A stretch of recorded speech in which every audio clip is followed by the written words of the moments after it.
Hello, hello, hello. I hope everybody's doing well. Flick over to a camera. Hello, everybody. Gosh, I looked sleepy then, didn't I? I probably look very warm as well. Unsurprisingly, I am very warm.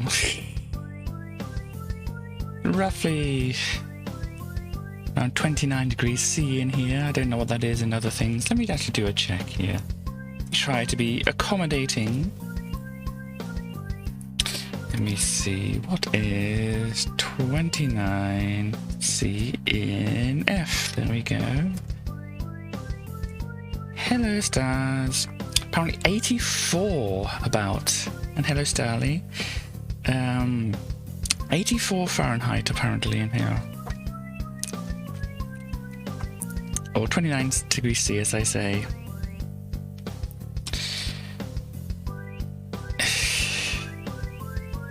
But, yes. Oh. I am back. I am back from being away visiting these couple of lovely people in chat. Oh, just disappeared. I was doing a visit to these people. Plus West. And it was a very good visit. We did much stuffs. We probably might talk about it over playing Minecraft, because I've got Starly on the line, which I'm going to speak to in a little bit, but yeah.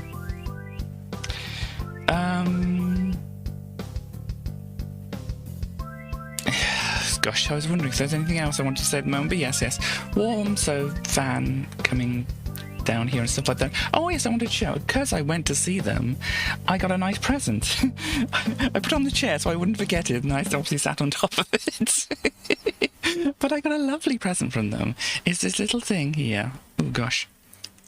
Which I think this says Chisana. Then I don't know what monster is. But it's this little monster. And this is written. I tried to figure it out when they gave it to me, and it was like, I can't quite figure out these things, but that's because it's written kind of more handwriting-y than what you'd see on a computer. So obviously I've been using Duolingo and other things, and this is kind of a little bit more handwriting-y, as I say. So it was hard to make out, because this one in particular, the lines might be a bit more further up here, and might be pointing out here like this to actually be the chi kanji, which I might have understood if it that was small, but afterwards it's like, oh yes, of course, that's the one for small. But in trying to figure it out, my brain wasn't quite connecting, and obviously this doesn't look exactly the same as the one I was expecting it to look like and such. But yeah, I don't really have anywhere to put this out of the. Well, I suppose it can go over here. But yes, it's this nice little top that says "Little Monster" on it. And it's got a hood which has little spikes on the top of it as well. And then along the arms we've also got some little spikes. So it's pretty cool. Might show it off a little bit more later when some people have had some chance to turn up and stuff like that. But yeah, I might as well bring Stallion now, I think. Let me find Discord first, and then I can go and say, hello Starly, how are you feeling today? Not good. Right. That's unfortunate, sad, all that kind of thing. Sorry, words are difficult at the moment, apparently, for my brain. That's okay. I'm coming down with another tooth infection. I won't go into it. I'm pretty sure most people know. Yeah, it's But not. It's going to come out in the next couple of months. It's just a case of waiting. Yeah. So it's good you got an appointment to get things sorted, but obviously until that appointment, it's yeah. Unfortunately, things are going to still keep happening and whatever. So Starly's feeling a little delicate today, everybody. Please be nice. And we also have a West here too. Hello, West. Hello, West. How is West today? I'm okay. You're doing okay. That's good to hear. So yeah, we have a Minecraft, and yeah, I've been looking at some trees here, as you can kind of see. I've got some trees. I've got lots of bats underneath here. Look at all these bats. Gosh. Oh gosh. They love spawning. They do. But I hope everybody can hear Starly and whatever okay. Sorry, Starly and West okay. Wow. Well, I was going to hi to Dog, yeah. I'm also here. I'm not on Minecraft. You didn't say she was there, so I thought maybe she was having a quiet time, and I didn't want to bring anybody into the chat who didn't want to say hello. Hello. But hello, stars. My fault. Yes. But yeah, we have at least West and Starly in the game themselves. West seems to be just a black square on my screen. The void. The void, yes. But yeah, so this is the tree that I made, or the couple of trees that I did as my testing before about how to climb over things, and obviously they're a little big and a little bigger than the things we have here to be the boundary of our map here, so that we need to get this other boundary that we've got here set up a little bit higher and such like that. But to fill out the rest of the place, I was kind of looking how to make some smaller trees, and has anybody had a look at these and see what their opinion of these trees are? I had a quick look. They look good. They look good for the size. They look a bit intriguing. Yeah, so this one's a small one, quite a small one. I mean, it's just small enough you can kind of walk underneath. I tried to make all these just kind of small enough that you could just about walk underneath, and they look tree-ish. This one has a couple of like these fences in to make like smaller branches and stuff like that. Mm-hmm. This is a very small tree here. Here's a slightly bigger one with some fences in as well, just to try and expand on the idea and see if it looked any different or being a little bit bigger. And then here's one which is just made out of some logs rather than having the fences involved, and it's roughly about the same size as that one. And yeah, this is another one. I just tried a few different ones. This one doesn't have any fences in either, and just some logs, and it's like maybe you can like alternate them and whatever, and try the second one, this one here, with some some things in here. It all depends on what kind of height we need for things. We can obviously mix in a few different ones and then try, because obviously I did these with different wooden leaves and the one I got over there, just try and kind of mix things up a little and try to make it also blend a bit like along the outside here, so it wouldn't look all samey and such like that. But yeah, obviously not a lot has been done in here because I was just like trying to figure out how to make some trees to start off with. So, but yeah, I think the general idea is still the same here. We make like a canopy here, and then when you can climb up these trees, maybe making some slightly taller ones or whatever, or making some gaps and things like that, so you can't obviously just jump over. Oh gosh, completely missed there. So you can't just jump over like here or whatever to the outside and whatever. Just making, as I said, some taller trees, just sticking a few leaves in here, or maybe a couple of barrier blocks if it just looks awful and whatever. But there's ways to stop people from going out of bounds here. But if you obviously make it more natural, then obviously people don't feel slightly cheated and that kind of thing. And then when you get the top here, obviously this is going to stay, try to stay as far away from the outside as possible. I don't know if you can make a jump from here to like over there. Well, yeah. Sure, people will try. Yeah, and then maybe over here, because I said I want to build up like a little hut here, and then maybe build these trees a little bit higher around just the hut area, whatever. Just kind of like maybe overhang them a little bit over that, so that people can't escape that way and such like that. And yeah, it should be okay, I think. But obviously I'll work on that. I didn't do much because obviously I was visiting Starly and stuff. We did do a little bit Minecraft, but not on this map, didn't we? We did. We were doing a seaside town. Like a little seaside resort, yeah. It was fun. Mm-hmm. Maybe we can show that a bit later. What do you think? Yeah, I think that should be fine. It should still be up. Cool. So yeah, I mean, not a lot has been done elsewhere, like over here. Has anybody else done anything on the map whilst? No. Since last time. You see what me and Wes are doing right now? Oh yes, I see you're filling in part of a map, which is going to be part of the tombstone that's over here. Let me have a look and see. what it looks like.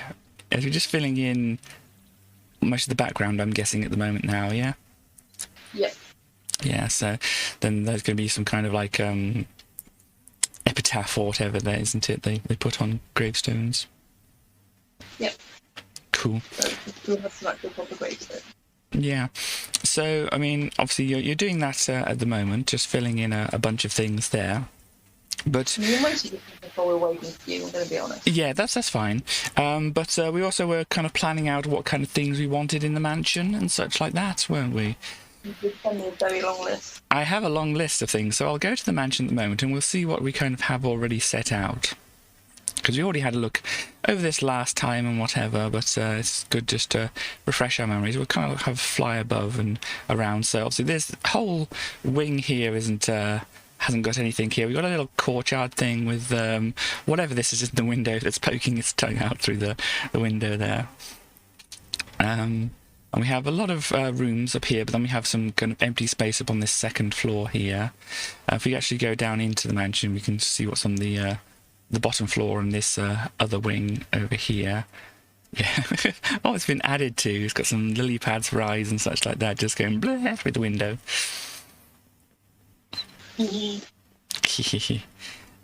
So yeah, we got the room here, got the Egyptian room, we got the purple room, there was a dining room, wasn't it? Yeah. And we have like a little kitchen over here. And so yeah, we can think about some things. So got a kitchen, we've got a dining room already. We've got an Egyptian room, which I didn't think myself. I was looking through some plans of some different what do you call them? Mansions. That's the one. I was looking through some plans of some different mansions to kind of get an idea of what kind of rooms they have in them. And I saw one which had a room called the Halloween room. See, I did like that concept, but I still don't know what would go in a Halloween room. No, I'm not sure. Oh yes, we've got a spooky basement. What were you saying? Sorry, there, Starling. I was saying, you still want to go calling it a Halloween room? You need, like, we've got an entire Halloween house in this. Yeah. This is just generally a theme of things here. So we've got a bit of open space on the top here. We've got kind of a little hallway. Another little hallway, I think this is. A little room here. Probably some kind of bedroom here. Another bedroom here, very fancy one, some very fancy wall there. Another little room here, not sure what that's going to be for, but then we've got the bathroom here with the very good mirror here, which has a very good reflection if you didn't see that previously. And a little tower here. So there we go. Let's kind of go up a little bit more into this top area here. So yeah. So shall I just like read out some ideas of rooms and things like that, and we can see what we think of them? Yeah. Yep. Yep. Okay. Can't easily go out of Minecraft without bringing this screen up here, unless actually, let me see. Here we go. There we go. You said hello before in game. Hello. There we go. That works. People on the screen, people on the stream can't really see that, apart from the bar that gives the background for that. But yes, so I have my notes here. So where are they first? Here we go. So, mansion rooms. Grand hall. That's a possibility. That's a possibility. We have a bathroom, which we've already kind of got here. Kitchen, which we've already kind of got. Pantry for the kitchen. I don't know, maybe there could be like a basement-y kind of area for the pantry instead, because there's not much room to put one around. Bedrooms. Probably need like at least maybe 3, just if we want to make it like a realistic kind of thing. We're not making this as a realistic place, but if we want to kind of make it seem like there were actually people living here, to be buried in this graveyard and whatever, then it might need some bedrooms, just to help with the storytelling. I suppose that is it's not say realistic, it's more storytelling. Yeah. And then we can have like a study or office somewhere. A library, which I'm sure you'd love, Starling. if you like libraries.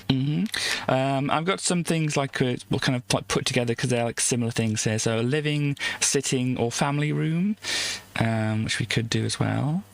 We don't have lots of room available, and especially one of the things I want to make sure that we have later on might involve a little bit more room, but we'll get to that. A lounge, which is kind of similar to that as well. And then dining room, banquet hall or canteen kind of thing, because obviously if we've got, depending if we've got staff or whatever around the place, I'm sure for a big enough house there would need to be... Sorry, you were saying?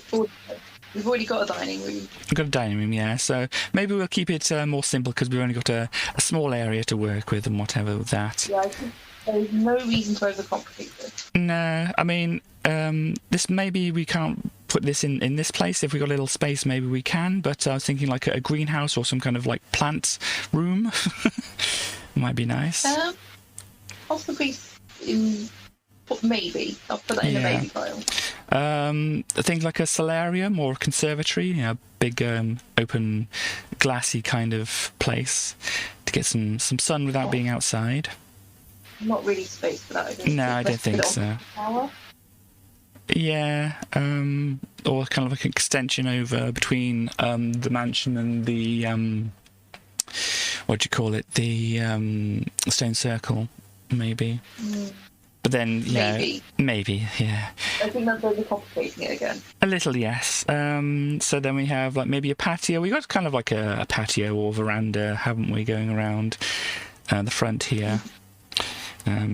So some kind of trophy room. I think you were saying before that that might be an idea. Yeah. Some kind of cloakroom, dressing room, or changing room, wardrobe, closet, that kind of thing.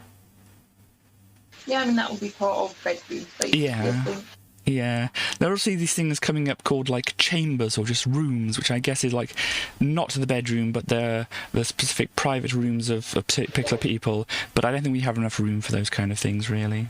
No, I don't. I think the thing is, this is a large house, but it's not a huge house. Yeah. Yeah. Another thing, we could have some kind of gallery, which might be like integrated with the trophy room. Could a garage or workshop, but I don't think we have the room for that kind of thing either. Music room is one of the things you said that I think you were wanting to do, and obviously I would like a music room as well. If we have space, maybe some kind of theatre. For like, maybe it can be like underground or something, like just to get all the dark and that kind of thing, so we could have like a cinema kind of thing. Depends on what kind of like. I think in terms of what we're trying to do, one, I don't think a theatre really fits this size of house. If it has big house with big house this. Two, I don't know how it would add to the storytelling. Yeah, I mean that's the thing, we've got to figure out. Well, what kind of level of technology are we talking about here, really? I think even if we're talking like older technology of theatres, like Tower Theatre that's a play theatre, but I'm more thinking it's not that size of house, and I don't think it really fits the spooky theme so much. Yeah, that's okay. So let's see. I don't think we have enough room for many guest rooms or whatever. Other things which a house might need, like a laundry room or a linen closet and that kind of thing. Once again, don't know if we have lots of space. But again, I also think things like that. It's a Minecraft house. It's not big. It doesn't really add in. Yeah. We could have some kind of balcony maybe somewhere. Yeah, balcony would definitely do. That might be good. An observatory I thought would be good, especially like, obviously maybe not in the tower we already have, but maybe you have another tower or something like that. We could have like an observatory for in there. Yeah. One thing we have an observatory thing in the startup area, but yeah. Oh right, okay, cool. Yes. So maybe we already have that kind of represented there. One thing which I would think we did have that large bit of room around the side, which might be on the other wing, which might be good for like a ballroom. Well, I mean, if we you talked about doing a grand hall and ballroom can be put in together. Yeah, because obviously you can make that kind of spooky. You can have like chandeliers. Maybe you can have like armor stands set up to be like people dancing or something like that. I don't know. Yeah, I mean, I don't know how much space we have for that, but we can look into it. Yeah, we don't really have much of a foyer. I don't know if we can really integrate that at the moment there, but that was another thing which is part of mansions. Some kind of recreation room or gym or something like that might be a thing. I don't think that really fits the theme. Yeah. What rooms can be integrated into puzzles as well? Yeah, I was just going to read off my list here. Yeah, swimming pool. I don't know if we can really figure that in. Some kind of storage room. West made a swimming pool last week. Sorry. I think West essentially made a swimming pool last week. Yeah, also got swimming pool. Also, I said there's like a storage. We've already kind of got the storage as that room that West made as well, haven't we? It's just a little bit flooded. It's fine. Yeah. Also, an attic might be good as well. Obviously, if we've got roof space, we'll have maybe room for like an attic, and that definitely fits in with spooky, I think. Yep. Another thing, wine cellar. That'll also be very good. Maybe we can have somebody cask of Amontillado down there. Yeah. But we can put lots of barrels and things. But yeah, wine cellar seems like a very good thing there. As I said, this is more like functional things and whatever, so possibly not, but like a boiler room or whatever. Also like a bar and casino, but obviously we have like, maybe it's a small place, so we've got the dining room and such, so maybe that's we don't need that. It depends on how we want to go for technology. We could have like a computer or something room, but yeah, as I said, I don't think we're going for that kind of thing here. Yeah, a couple of other things left on the list here. One of them maybe is a good thing, like a private room or a nook or something like that, where people can, the people in the house could like hide away from the guests and whatever. You mean a despair closet? Something like the Amazon despair closets, yes. but more integrated properly into a house or such. I don't think that's a great one. Sorry? I don't think that's a great one. I think if someone wants to like have space, they have their bedroom. Yeah, I mean, but I think they kind of are parts of other rooms. They're like apparently like a drawing room used to be called a withdrawing room, where you could go to have some time just to yourself as the owner of the house and such like that. But I don't think we really need that too much. As I said, we have like private bedrooms and things like that here. I think the problem is the houses you're looking at are much bigger than this house. Yeah. This is a large house. It is not a full-on sprawling mansion. Yeah. The last thing that's on the list here is maybe some kind of children's playroom or such. Yeah. Which could definitely fit into a spooky theme. Yeah. Oh no, there's going to be twins. I'm sorry with us,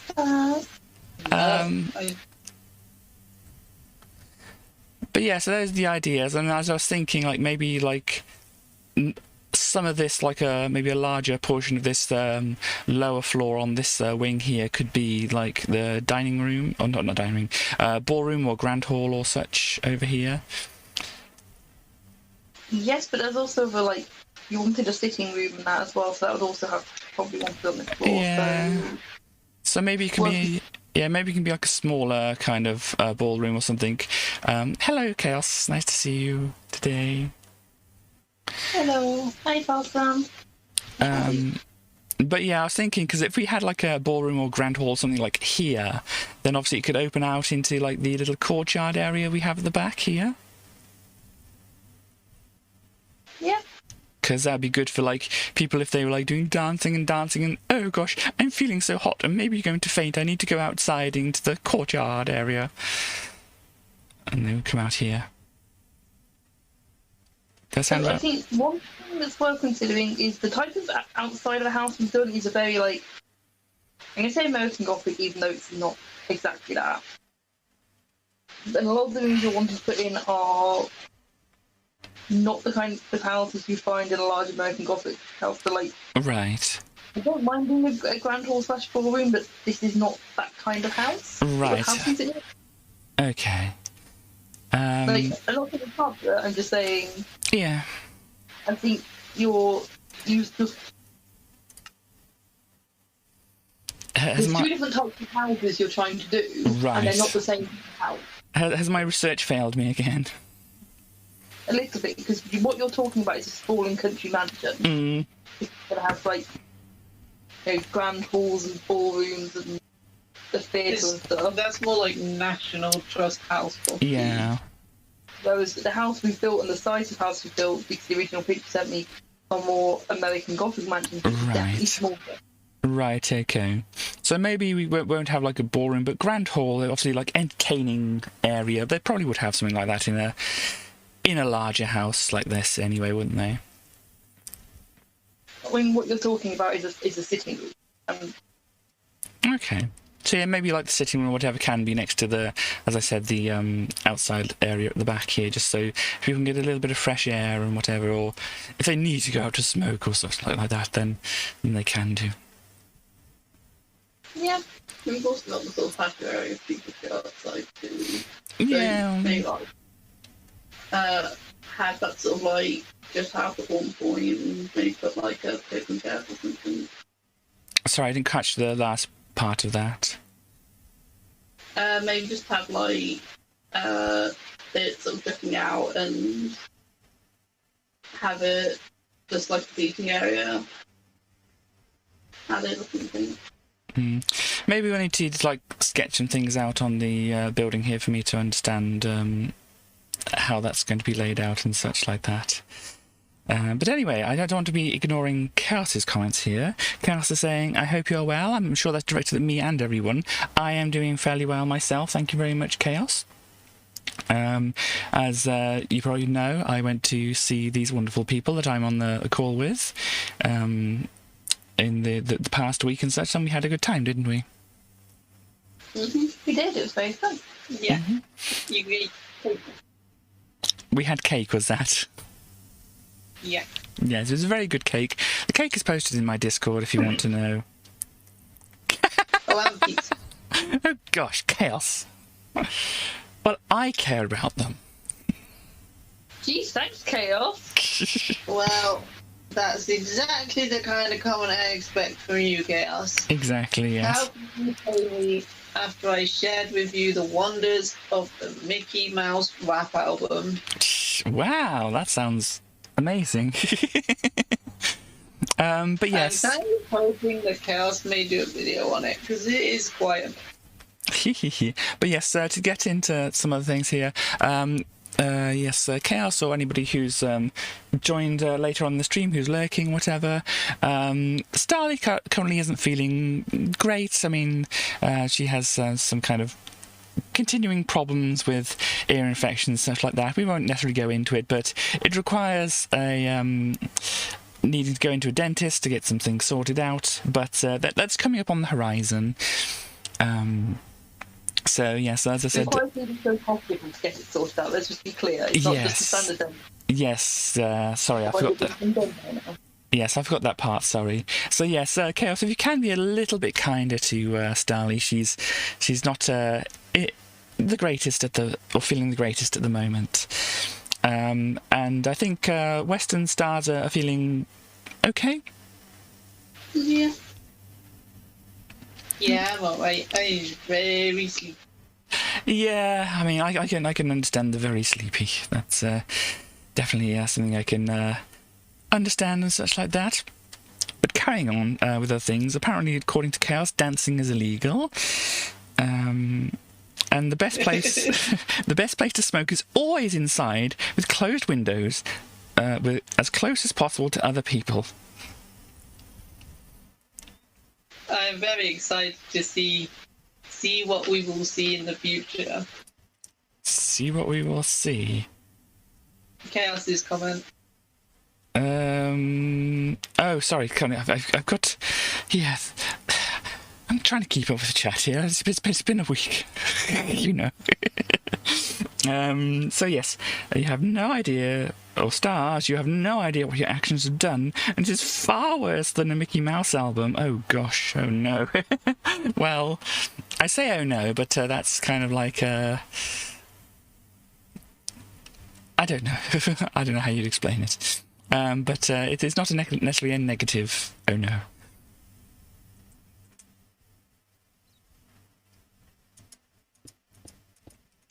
So, are people still on the line?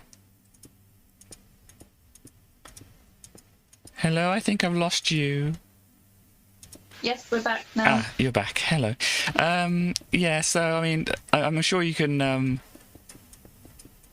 understand yourself the kind of more positive oh no comments that I would make. Since when you said you were going to play Minecraft with me when I was with you, I said, oh no, but it's not in a negative way. And also when you were, when I was going to leave, you were getting ready to pounce to hug me, and I was saying, oh no, that kind of thing. What are you doing? I was kind of putting just a kind of floor down so that we can have a place to walk. Why are you just putting the polished diorite down? Well, this is not exactly the actual floor level here. Oh gosh, yeah, because this is the floor level. I thought I'd put something like underneath floor level so we can work and like mark out some areas without having to just fly around and that kind of thing. Does that make sense? It does make sense. What you're doing is making it harder to build stuff underneath if you want to build stuff underneath. Why I left this area open in the first place. Right. Just building stuff and then build up on it. Right. Okay. And it's meant to be like twice now. About. Okay. So let me push this back then.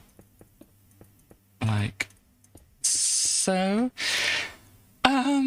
So yeah, I mean, how... Fill up the entire floor bit until you've done anything you want to do underground. Right, okay. Would it be good to mark things out with some, like, wool or something? Yeah, if you do want to do, like, borders in wool, that would make sense. Cool.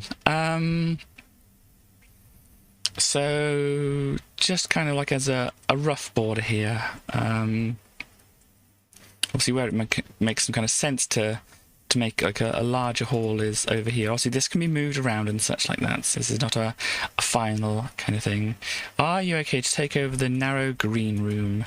Where is the narrow green room? Over here. Narrow green room we could make into a laboratory.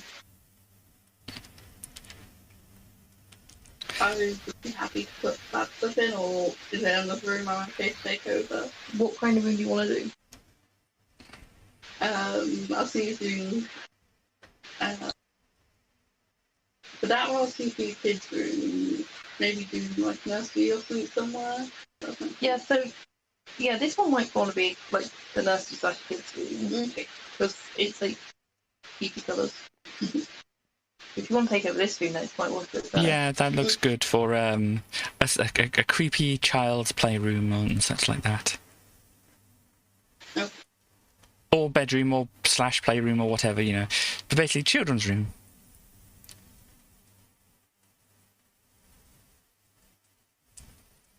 Okay. So this is like a general divider for where this is going to be, and then we're going to open the wall a little bit here to have some kind of like outside access, maybe. Maybe that's a little bit too big. Probably want it an odd number, so 5 might work a bit better. Yeah. Is this thing going to stay here? West? West, is this going to stay here? And if not, and if it is, how can we adjust it so that it's not quite so obviously whatever it is from the outside? I would like it to stay there. You could just like cover the outside with brick. Okay, so be back in a minute. Okay. You want to put this? I'll be back for a minute, Katie. Okie doke. Don't break anything. I'll try not to break anything now. So this can be like an outside kind of area here. So I was saying maybe an odd number is good, so we'll just kind of open it like that because that looks reasonable there. Obviously things can move around and such like that. We have a lot of room to put things upstairs, but we're going to really think about what needs to be on the bottom level and what makes sense for that kind of thing. So if I go down here and through the door, so the bottom level, obviously, you would have your Egyptian room on the bottom level. Well, it's kind of like part of the house there now, so because it needs the secret passage and stuff like that, we need to keep it where it is. We have dining room and kitchen. That all makes sense to have on this this bottom level here.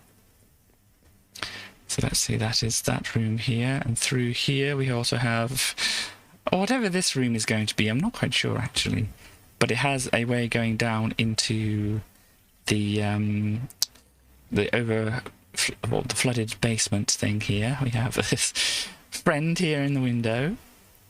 So yeah, I'm not quite sure what this room, if it's planned to be anything or whether we should think about what that wants to be. And then yeah, we can come over here into here or over here into here. So maybe these should be like separate rooms or such like that. So just as like a general marker, let's do this. Because we could have two doors going into the same room, but it seems to make more sense having it to be two rooms here. So yeah, you'd have a look into whatever this room is here, and then there's this room over here like that. Obviously one of them would have to have a way going through to our sitting room or such like that. So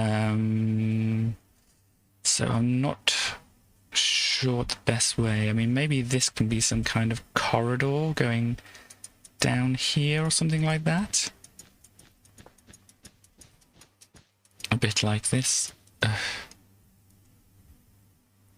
So obviously this would shorten this room a little bit, but so you could still have things in here, and you could still do some things over here. And oh gosh, no, I'm thinking. I know how to Minecraft. I can Minecraft, everybody.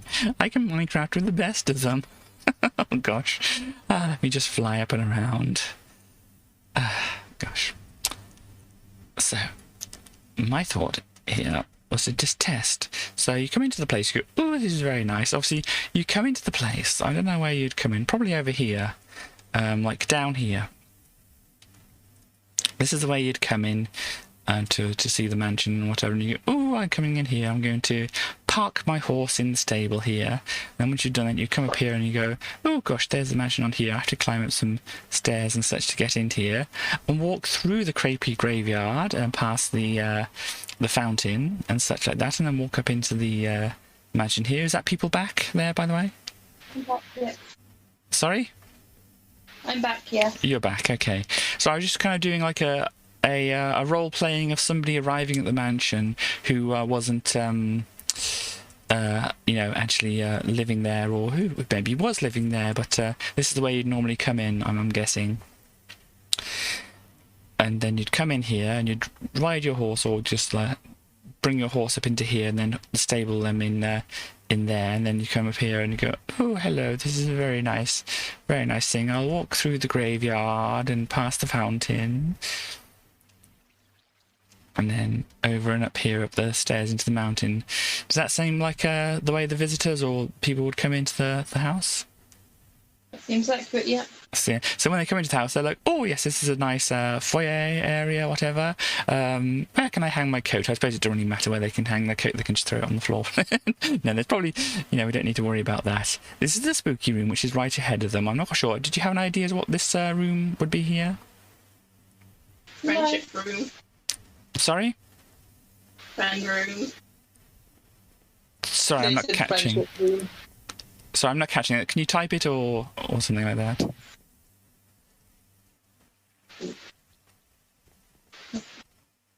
Friendship room. Okay, well, we don't need to necessarily have rooms that normal places would have. This can be the friendship room, where this is your friend. Hello, friend. Coming from the top of the Halloween room, which is totally a normal room to have. Yeah, it's totally a normal one. So when you come into the mansion, this is like one of the first things you see is the friend looking through the window. So maybe they can be like a feature of the garden or something like that. I don't know. Because if you can see them directly when you come into the house, you probably would want to be able to see them looking through the window when you go out the back there.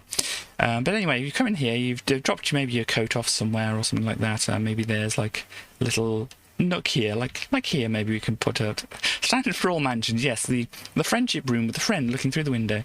So maybe this is like the place where all the coats and whatever get hung up here, and they go, oh good, say hello to the friend, hello friend, and then we're coming through. Can I please come through to the sitting room? And then they come this way through the hallway here and into the sitting room, and they're like, oh, this is lovely, thank you very much, I'd like to sit by the window please and look outside and see the butt of the friend outside. That sound about right? Maybe. No comment. I honestly don't know how to respond to that. I don't know. I was going to make a suggestion, but go for it, Katie. You do you. Well, no, you can make a suggestion. That's absolutely fine. I was just kind of working with the story that we had at the time. But if you have another idea, then you can let people know. I don't know. I honestly don't even know what to say, Katie. Just I'm fine. I honestly cannot respond to that. But yes. So Chaos is saying there's the face is pretty standard for all mansions and stuff like that. And they come into the sitting room and immediately fall down a pit into their death. Indeed. So it's like, oh gosh, blop. And then they can go and see the bats or the sheep that are around here and such like that. But no, this obviously will have a flaw to it at some point. Hey, which rooms have you decided on which? Because you've kind of given us an extra corridor, then these two rooms. What are these two rooms? I don't know. I was just kind of like dividing the place up into things that make some sense at the moment. So how does it make sense if you don't know what they are? Well, it makes no sense if you don't know. You're just splitting into rooms without knowing which rooms you want on this floor. Well, obviously, since we've got this archway here, it's kind of like, and this archway here, it doesn't make a lot of sense for them to go into the same room. Why do we need a corridor here? Why can't we just have this be one or two rooms and then be open into this room from the sitting room? Well, I was thinking, obviously, from the point of view of my role-played visitor to the place, it's like, I come in here and like, oh, hello, friend, and whatever, and I come into here, and then would I have to walk through another room to get to the sitting room? And if I did, what room would that be? So that's what... The wish you've got, Katie, is that all the walls are double wide. You've only given two things for this, plus there's not space for a corridor to go there with the walls being double wide. Right. So it's best to have them go through like just another room to get to the sitting room and such like that. It makes the most sense to me. Okay. What rooms do you want on the bottom floor? You want a sitting room that you want to be this big room now? Well, it seems like that would be good, because obviously it's like an entertaining room as well, so having the space to have guests and things and that in there would be good. Okay. Does that make sense, or does it have too much room here? It's a very large room. You could have it as a sitting room / music room. Yeah, I mean, I think what we need to decide is what kind of things do you want on like the bottom floor, really. You have the list of things. Yep, and then we can determine what we want to do. So obviously our sitting room, whatever, this is what we've kind of got here. We've already got the kitchen and like the dining room here. Let's see what else we have. A study or office could go upstairs, couldn't it? Yes, study or office can go either. Would you want a library down here? Because could that be integrated into the sitting room, maybe? Possibly. Possibly. So we've got library as an idea, and like the sitting room down here. Let's see what else. So you have the dining room, as I say. what else did we want here? Some kind of trophy room, does that make sense? Or some kind of gallery or whatever, does that make sense, on the bottom floor? That makes sense. Some kind of gallery or whatever. So the music room, of course, which we wanted as well. Let me see. I think that's most of the things we actually kind of wanted, really, I think. So if we have... What would we want to put together? Would we want to... Because let me just check the list here. So we've got the library, we've got the music room, and we've got like a gallery or trophy room or something like that. So we'll just call it a gallery at the moment. So library, music room, and gallery, and the sitting room. Is any... think we might want to kind of have just a separate rooms or put together for that? Say that again, slowly. So, rooms. We have the sitting room, yep. Yep. And to add to that, we could do the library, the gallery, and the music room. Yes. Okay. And obviously we don't have a lot of space, so we can like integrate, you know, one or two of them together maybe. So we can have, combined with the sitting room, we could have the library, which is good because obviously we can have lots of books around the side. That makes a lot of sense. We could also, I mean, the gallery, I don't know if that would work with the sitting room necessarily, but you can have some kind of thing like that. And the music room and sitting room, you can kind of have that as well. And that might be good for like entertaining guests and things as well. So yeah, I mean, I think I still like the idea of the sitting room and the music room going together. right. And then we'd have the what was the other two? The library and the gallery as like two separate rooms. Yes. Yeah, well, what we do is have this room here that's going to be a slightly smaller room as the gallery, so you come through the gallery through the sitting room. Right. And have the library off to the side. How do you feel about that? Yeah, do we want to put some like signs down or something like that for that? Yeah, you'd like to do that? Yep, let me get those out. Do that here. So, well, I need to put some kind of thing in the middle so we can say what this room is. So this room was going to be, which one was it? Gallery for this? Yes. The room you go through to get to the sitting room, / music room, sitting room. It'll be the gallery. And then this other room off to the side here, like here, is going to be our library, yes? Yep, that's what you just said. Yep, sorry, I was just trying to remember. Chaos, the possums can hang out wherever they want. Yeah, sorry, I'll get to the chat in a little bit. And then if I pop this into like the middle here. Oh gosh, why have I put it on my other hand?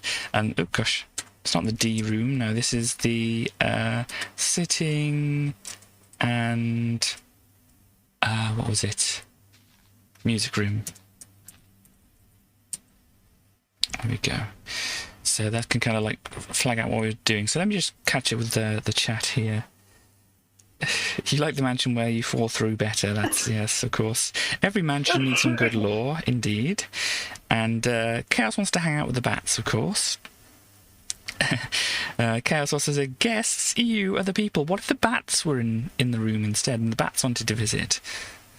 And then where do the possums hang out? Well, yes, they can hang out in the sitting room here. They can be the guests. If you don't want human guests, we can always have possum guests and bat guests instead, and they can hang out in here, can't they? I'm not going to stop them. Yeah. Oh, that's nice. I got the little waterfall fountain kind of thing. This is a very nice water feature. Well, you wanted something to cover up the butt, so... Yeah, and if you don't want the butt as part of the lore, then that's okay. I'm ignoring it. But yes, it looks very good. And Chaos is approving of non-human guests. Glad to hear. Yep. So yes, I think we got the idea of what's going to go here. And so, as you said, these things would have to be like double thickness. So maybe this is where the other wall is going to go over here. Maybe this needs to be a different colour just to differentiate it, saying this is the wall of this room. The butler apparently fascinates Chaos. It would.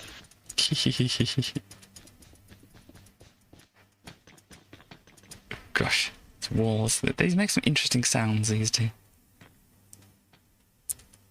But yeah, if these are the double thick walls, this is kind of where the walls can go then, I guess. And so, yeah, that's that. Do we want to do the planning of the second floor as well, do you think? I think we want to do the planning of the basement next. The basement, oh yes. Well, as I said earlier, is a good plan. Right, okay. So let's have a look at the rooms we might want for the basement. Because obviously there's the wine cellar, which we definitely wanted to include. Let me just check through. Basement is definitely the best place for a spooky room, yes. Excuse me. What other things do we have? Let's see.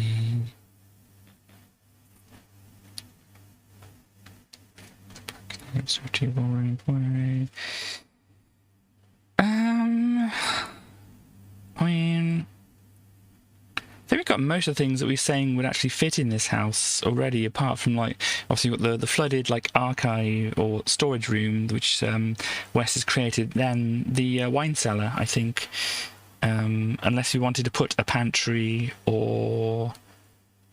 You said earlier you wanted to do a pantry under the kitchen. Do you not want to do that anymore? No, we can do that. I mean, that does seem sensible. So, second question. Part of the reason we did the mansion on the hill was because you wanted to do, like, a dungeon underneath it. Do you still want to do that? Oh, dungeon as well. You don't have to do the dungeon if you don't want to do a dungeon.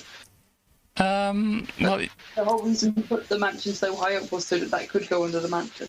yeah. So, what do you think? Obviously the room we've got at the moment, storage, the pantry, the wine cellar and dungeon can go underneath. Yes. Yeah. Cool. So, sorry. If that's what you want, yes, that will work. Yeah, we'll do that, and we'll kind of put it. I'm not sure where the floor level is. In here, it's probably just where this is here, and we don't want to disrupt West's redstone here, so we'll kind of separate it out. Now, if we were going to put a pantry in, oh gosh, that's going way far out over there, I think. We go to the kitchen and find out where the pantry would go.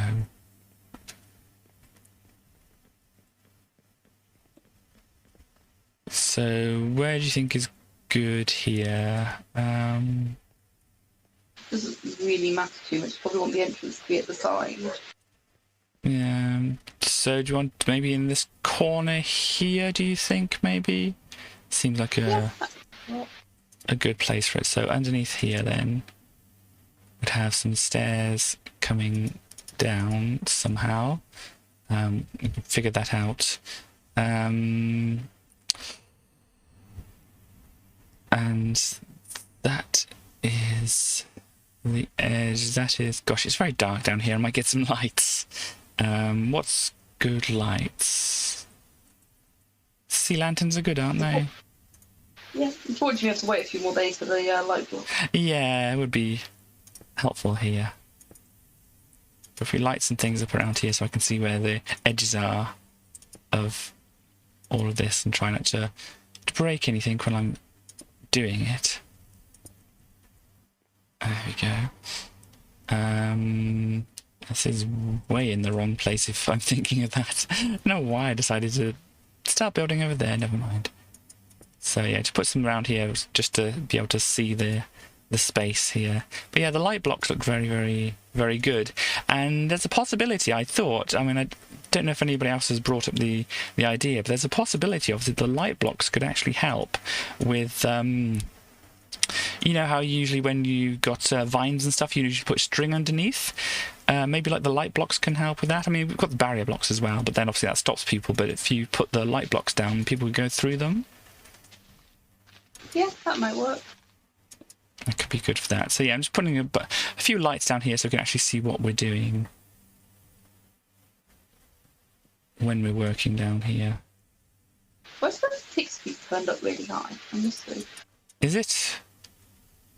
Must be because the vines have grown very quickly. Ah. But here we go. So we can actually see some other things that are down here. So yeah, obviously this room, let me just kind of put down like a, that's going to be kind of part of the wall there, and obviously we're going to have some stairs that go down into it, and depending which way we go,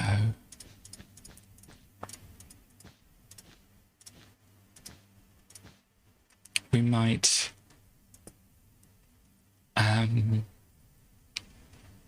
yeah, sorry, just trying to do thinking. Thinking is difficult. Apparently the best way to have a pantry is to have it completely inaccessible.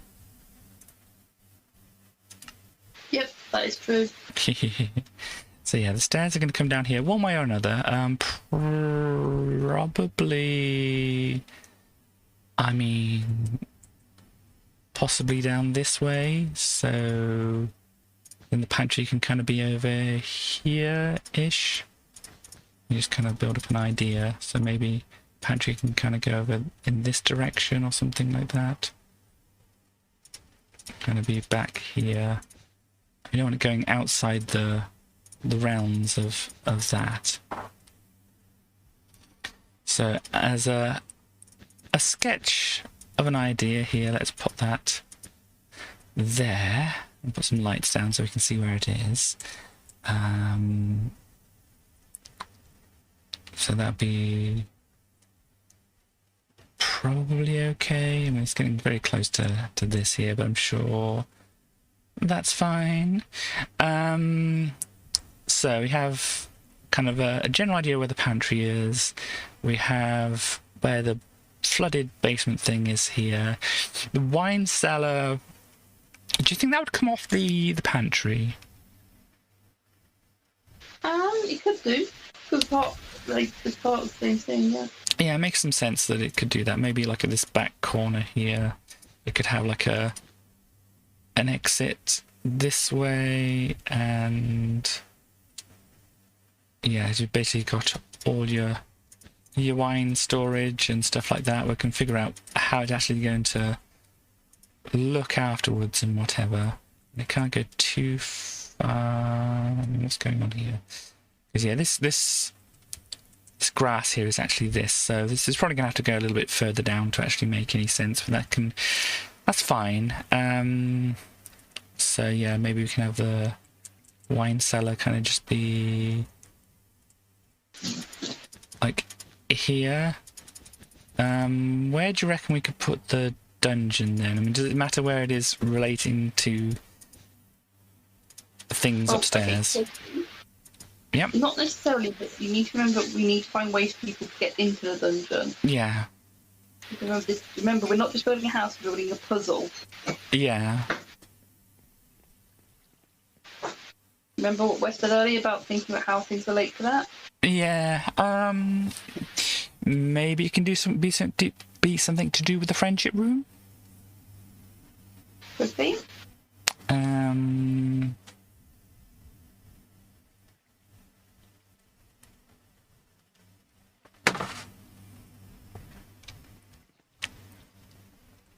But yeah, I mean, we don't want to give away too many puzzle answers, especially when we haven't figured out what we're going to do. I'm not saying we need to work out exactly what the puzzles are. I'm just saying that you want to think about where puzzles are going to go Mm. and how that connects to it. Yeah, I mean, All the maybe... planning thing that you talked about. Sorry? Is that the idea of forward planning so that like we kind of don't get Yeah, ourselves stuck? yeah. Because I'm thinking with puzzles and stuff, the music room could definitely have some kind of puzzle, obviously some kind of musical puzzle. Problem with that is that obviously if people play who can't have the sound on or such, that might be a bit of an issue. What's your thoughts on that? I don't know. Yeah. What else do we have here? We have library. I mean, library could be a good place to hide things. I mean, normally we have secret hidden bookshelves and things like that, so maybe there's a way down through there. Oh, yeah. Gallery, I don't know if there's much that can be done, especially since it's like going to be a hallway going through, or the people are going to go through the whole... sorry. People are going to go through the gallery to the sitting room. Yeah. So maybe I don't know if there could be anything. Because obviously the gallery does bring up the possibility of like things hidden behind the paintings and whatever. There's not a lot of room to do that unless we have like a secret. Right, the thing is, not every room needs to have a puzzle in it. Yeah. You just have like one interesting thing or a clue for a different puzzle. Yeah, I'm kind of just thinking about where there could be puzzles to start off with, because like maybe there could be like a painting which you could go through, which ends up in like a secret hidden part of the library or something like that, maybe. Yeah. So, and then maybe that would go to the dungeon, or maybe there's a secret bookcase in the library to get to the dungeon. I'm thinking basically the dungeon is looking like it's going to be underneath this area of the house. So I suppose the next question is, what do you want in the dungeon?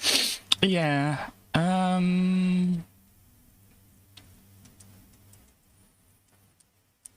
Because you've got your kind of obvious...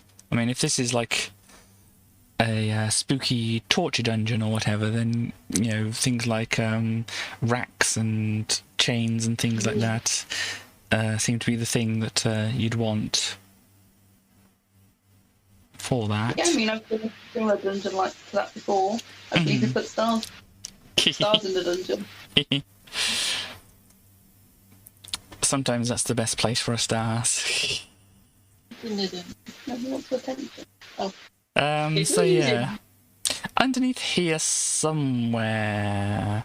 Obviously, it depends on where the entrance would be.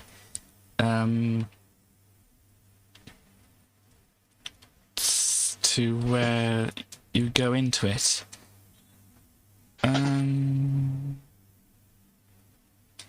Most. Because I don't know if you don't. Because obviously, as I said, we don't want to give the game away on what the puzzles are, because obviously we don't really even know at the moment. But still, all the same, if we kind of like say, "Oh, this is where you come into it," then obviously that kind of shows where the puzzle kind of roughly is, or I know. Sorry, carry on. I think that's okay. I think that's fine. I think it's fine that a few people watching right now have some sort of hint. Yeah. Like, it's not going to ruin the game for them. Yeah. I don't think about if you want to build it on stream, people are going to see where stuff is. Yeah, I mean, part of this is we're going to do stuff off stream so that you know, some of it at least is a mystery and whatever. And I think if you know where the entrance is, sorry. Just knowing where the entrance is doesn't tell you how to get into Yes. somewhere. Just means you know roughly what you should. Yes, that's what I was going to be going to say just then. But yeah, so I mean, I'm thinking maybe it could be like around, you know, going down through like in this area here. So that might be a good thing. Either there's a hidden bookcase in the dungeon, which you have to... Sorry. There's a hidden bookcase in the library, which you have to open up from the library side, or there's a painting or something you have to go through, or some kind of wall you have to open up in here in the gallery to go through to the hidden place in the library. Does that seem good? It's possible, yeah. So shall I mark it out? So kind of like... I'm thinking like just a small little section of the library here, maybe. Could just be like books around here, and maybe there's one or two ways in, or maybe there's a way in through the sitting room or music room or whatever, through here instead. So I'm thinking this is a good place for it, and so we can build some kind of stairs going down here once people have got through here. Do you think? Yeah, something like that. So if I punch out some space here, and we're going to say this is roughly where you come down. We can figure out where the actual stairs go after we figured out what the puzzle is and how you get into it and all that kind of thing, like that. But it would kind of lead down into like this area here, and that's obviously where the dungeons are going to be down here. So I'm just going to catch up with the chat here. I don't know if I said this, but apparently the best way to have a pantry is to have it be completely inaccessible. This is all according to Chaos, by the way. And Chaos says she never thinks, and look how that turns out. Well, it seems to have turned out okay, maybe, for you. I try to think. Sometimes it might seem like I'm not thinking, but I'm trying. And then Chaos is saying, Katie, don't listen to Starly. Build a house. The time for a worker strike is now. I don't know. I know what happens if people go on a strike against Starly. It doesn't end up well, does it? Feel free to just do what you want, Katie. I'm too tired to argue these days. And Cass is also saying the best puzzles are the ones that may or may not exist. And she's also disseminating this info to every Minecraft player. So, yeah. And Chaos apparently is saying we have the power. I don't know. Yeah, good for you, Chaos. I'm not sure I have much power, but still. So I think, yeah, dungeon down here a little bit, and maybe let's see from below here. Because we've got this little area which is like a pantry going to wine cellar. Wine cellar could maybe be extended a little bit if we need to add some more fancy things and whatever into there. This is the basement area. Maybe this could kind of move this way a little bit so that it's kind of going against. It doesn't really matter, it's underground. And then maybe the dungeon area can kind of come like over here and whatever underneath. So let me just kind of... Ooh, can I fly? Thank you. I don't know if this is where the floor is going to be. It seems a little bit low, really, for the floor. So let's kind of move it down a little bit here. So yeah, if we bring this a little bit this way, obviously sizes of things can change depending on what actually needs to go into here. But just kind of giving a general idea of what the shape of the room could be.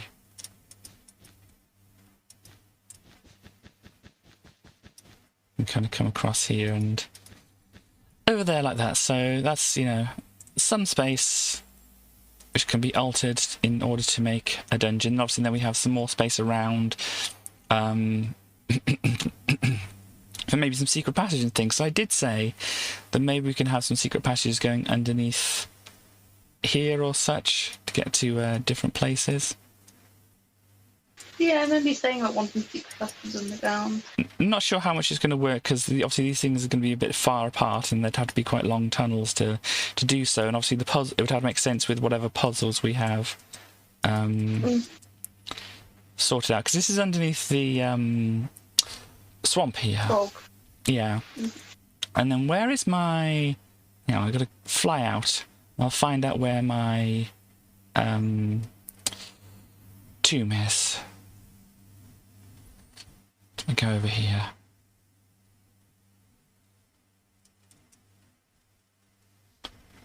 So So then down here, also we need to have some kind of idea, oh gosh, where this is.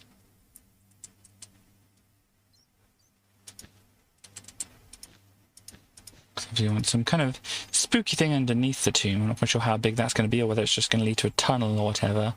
But if that is the case, then here's where, like, this dungeon is here. And if we come down through here, like anything underneath the thing here would have to come down enough to be able, and then have like just a corridor or something coming over here to whatever's underneath the tomb. Maybe lots of skeletons or something like that. I don't know. But yeah, there's the possibility of linking that up, and then also from there to the bog. Maybe it can just be like fast travel or something, I don't know. Or giving you an idea of where other things are. Maybe they... Sorry? I have a suggestion that might be a way of doing it, actually make it fast travel. Yeah? It can actually be, people go down to one bit, step on a plate, get teleported across. Yeah, I mean, there's also the teleporting things which we could use as well.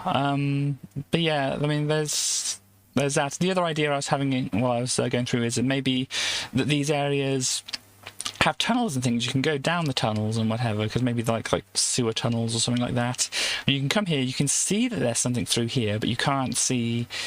you can't get through it, but you can see that there's, you know, something underneath here, and then the sewer carries on down past here, and you can see that you can get to somewhere below here. So that gives an idea of like hints of where things are, maybe. Could be, yeah. So yeah, that's a thought here, but it depends on how it all comes together, really, and that. But are you happy with those kind of rooms underneath here? I think that works for now, yeah. Yeah, as I said, we can expand them and move them around once I've done research on what a pantry looks like and what a wine cellar looks like. And do you want to do the dungeon yourself, or...? Right now I don't really want to agree to anything because I'm really tired, but yeah, we'll see. That's okay. I mean, but I think you might like doing the dungeon, so that's an open offer that you can do that. If not, I can figure that out and figure out what to do with that. So yeah, we've got a lot of idea of what to do for the basement rooms and this ground floor. Do you want to think about the upper floor now? Yeah. So let me just carry on. Just so we mark the outside. Do we want the top floor to be basically the same as same shape as the lower floor? Oh, well, that's how I've been doing it so far. Yeah, it makes sense to carry on doing it that way. So I'll just build these up as like as this kind of sketch bits. This is where the floor already is. Oh gosh. And then put this across here, like so, and then move this over here. So hey, if it's the outside wall, if the outside wall, why don't you just use the red brick? It's going to be red brick no matter what. Okay, yeah, let me replace that then.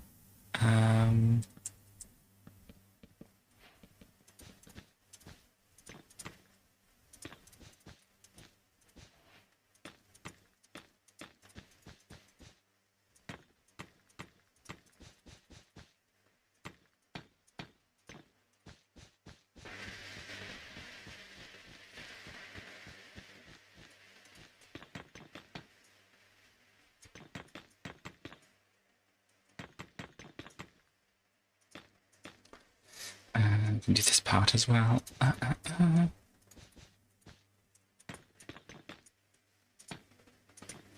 Right. So, where the floor is laid out here. So yeah, there's a lot of space to work with over here. So should I go back to my rooms and see Oh, Wes, can I have a look and see what you're doing at the moment in your area?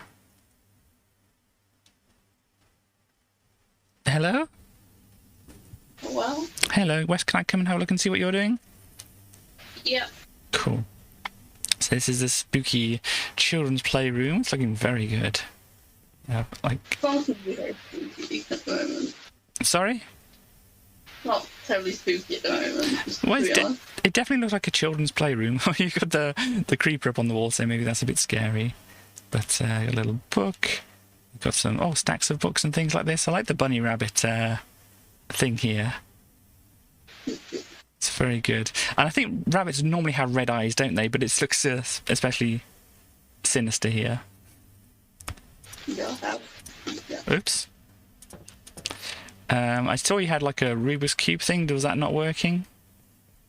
I took that out. Hang on, I have it in my inventory, I think. Yeah. I'm just kind of curious as to what that... Cool. But yeah, I've got a nice little clock over here. Oh, well, that's part of the bunk bed. Okay. The stool and stuff like that. Yeah, so yeah, it's all looking very, very nice in here. So let's see. So that was going to be like a laboratory. Let me put a sign up here to say what this is going to be, because this is going to be like some kind of laboratory, wasn't it? Yeah. Hang on. Science room. Oh no. I haven't done this for a long time. This is probably possibly, oh gosh, possibly going to take me a while. Let me go and look at the cube in the game. Do you mind me standing here, West? Go for it. Oh gosh, and there's a bunch of things in the way. But let me actually find my cube first. Hold on, everybody.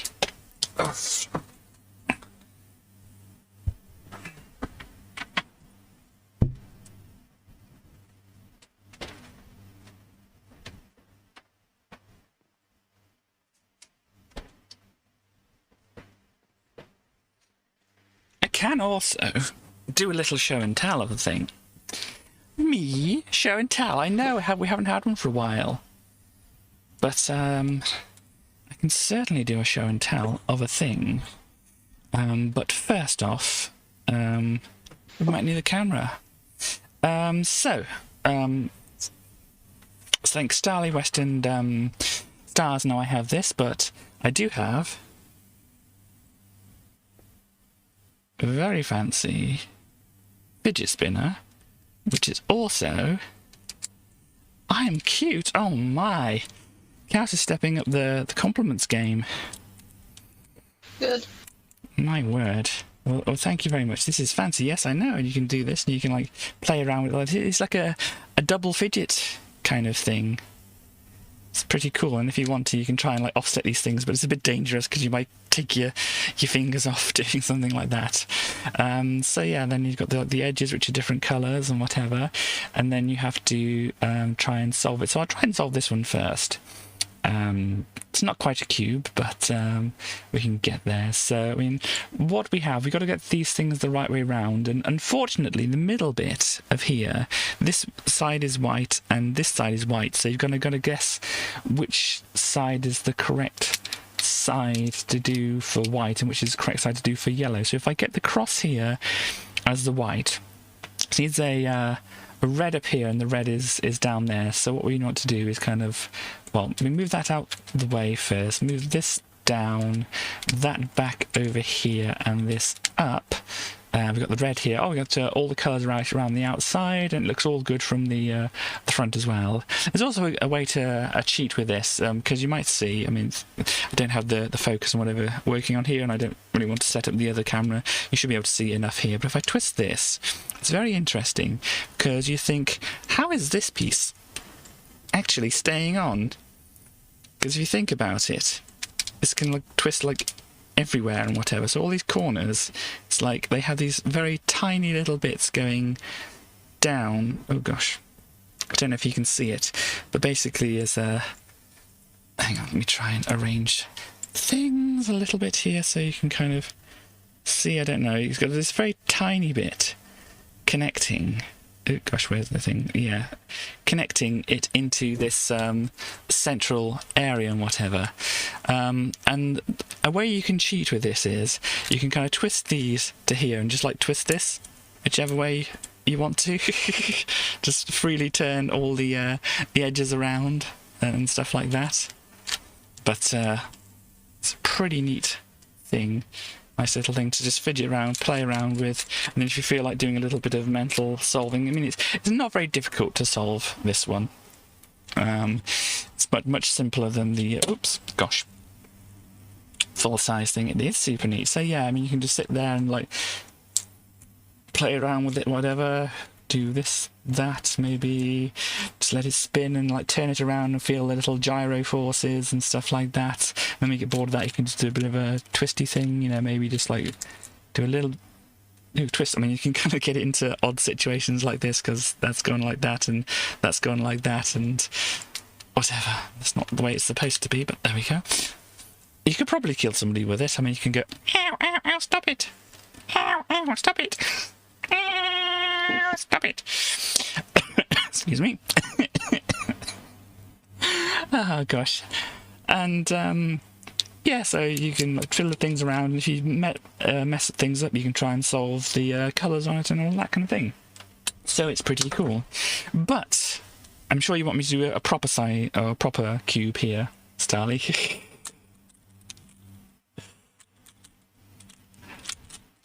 But yes. Exactly the tactic you were thinking of, indeed.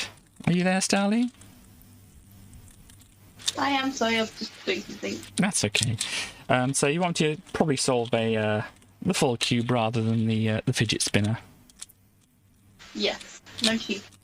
No cheating. Okie doke. Well, I mean, maybe I don't have the confidence to do it at the moment, but maybe, you know, if I do get back to practicing this one a little bit more, I can get onto doing things like this. But yeah, I don't have enough confidence with that to do that. Apparently, since men are traditionally made from jelly, they're very easy to kill with a small plastic object, according to stars. Yes. Sounds about right. Sounds about right. So yes, cube then.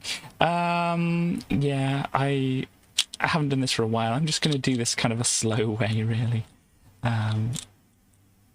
So let me get all these things into place and whatever. That's a star fact. Very good. That was what's the thing with the rock facts?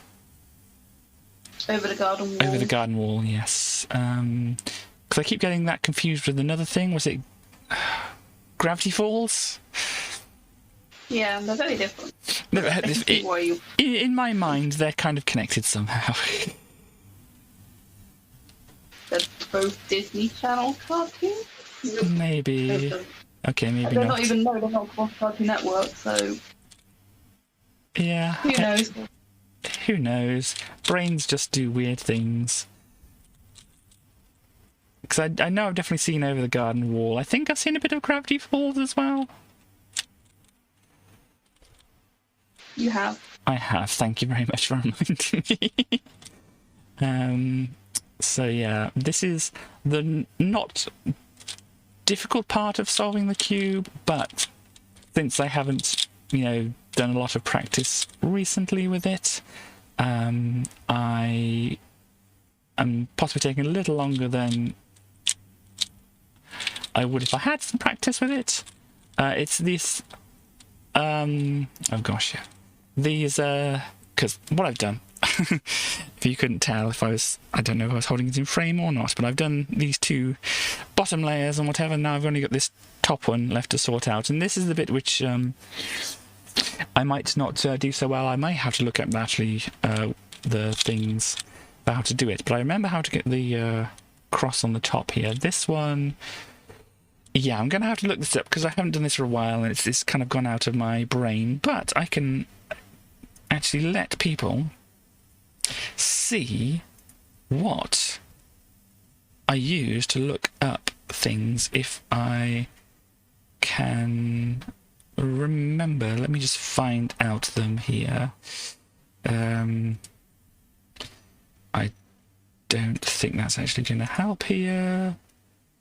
Oh no, I know what I'm looking at.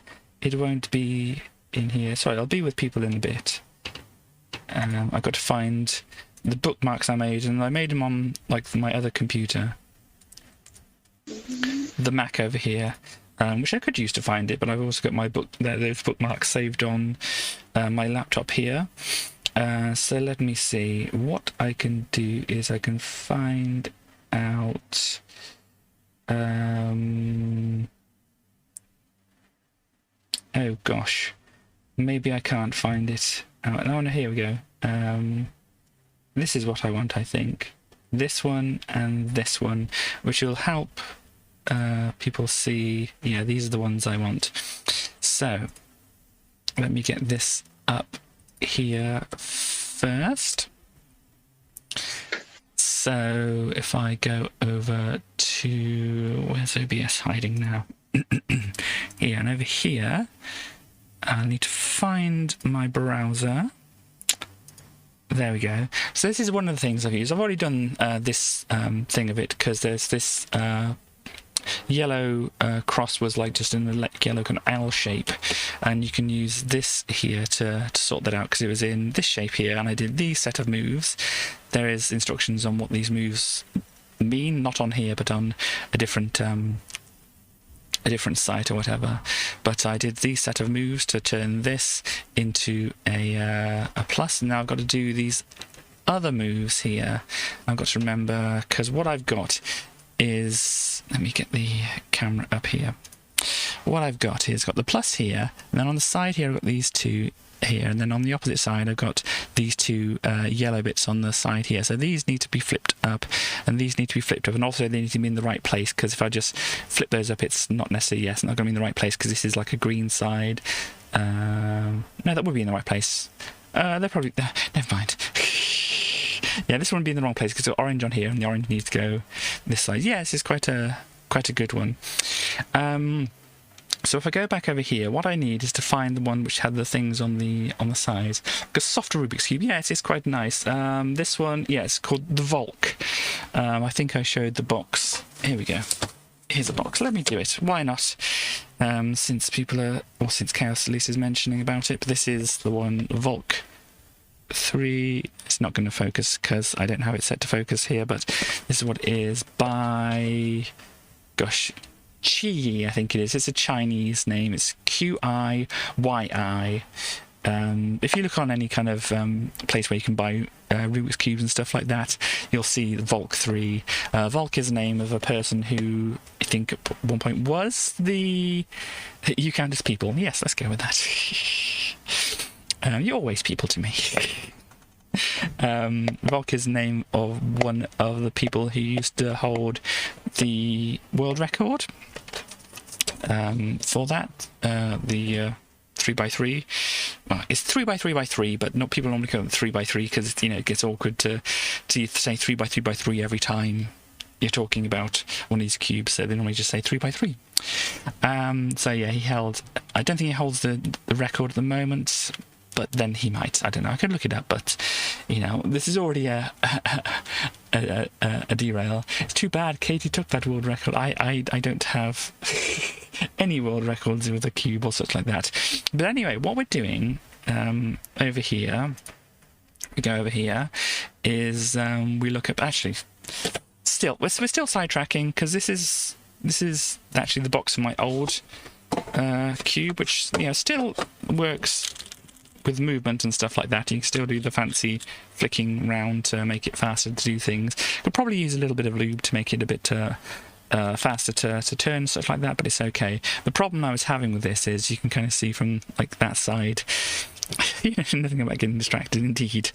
But yes, you can see from this side that the stickers just kind of peel off, and some of them even like just slide off and stuff like that. And obviously when you're turning this thing around a lot, you accidentally just like shift one of these and you lose it pretty easily. So this is kind of more just being protected in here at the moment. I could get some more stickers, but then obviously if you do that, you have to keep on buying more and more stickers for these kind of things. With this one, it's just like it's into the plastic itself.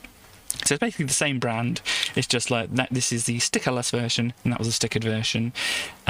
So it's easier to do things. I think the stickerless ones you can't really use in competitions because of the way they're constructed. And I might be wrong on this, but I think it's the way they're constructed. They have like obviously two bits of plastic meeting at a corner, and you can kind of see the other colour from just like looking like this way. I can kind of see if I held it like this. Yeah, I can see this side is green. Well, it looks green heavy, but it looks green because it's blue on the top and obviously yellow on the side, so it can look kind of greeny.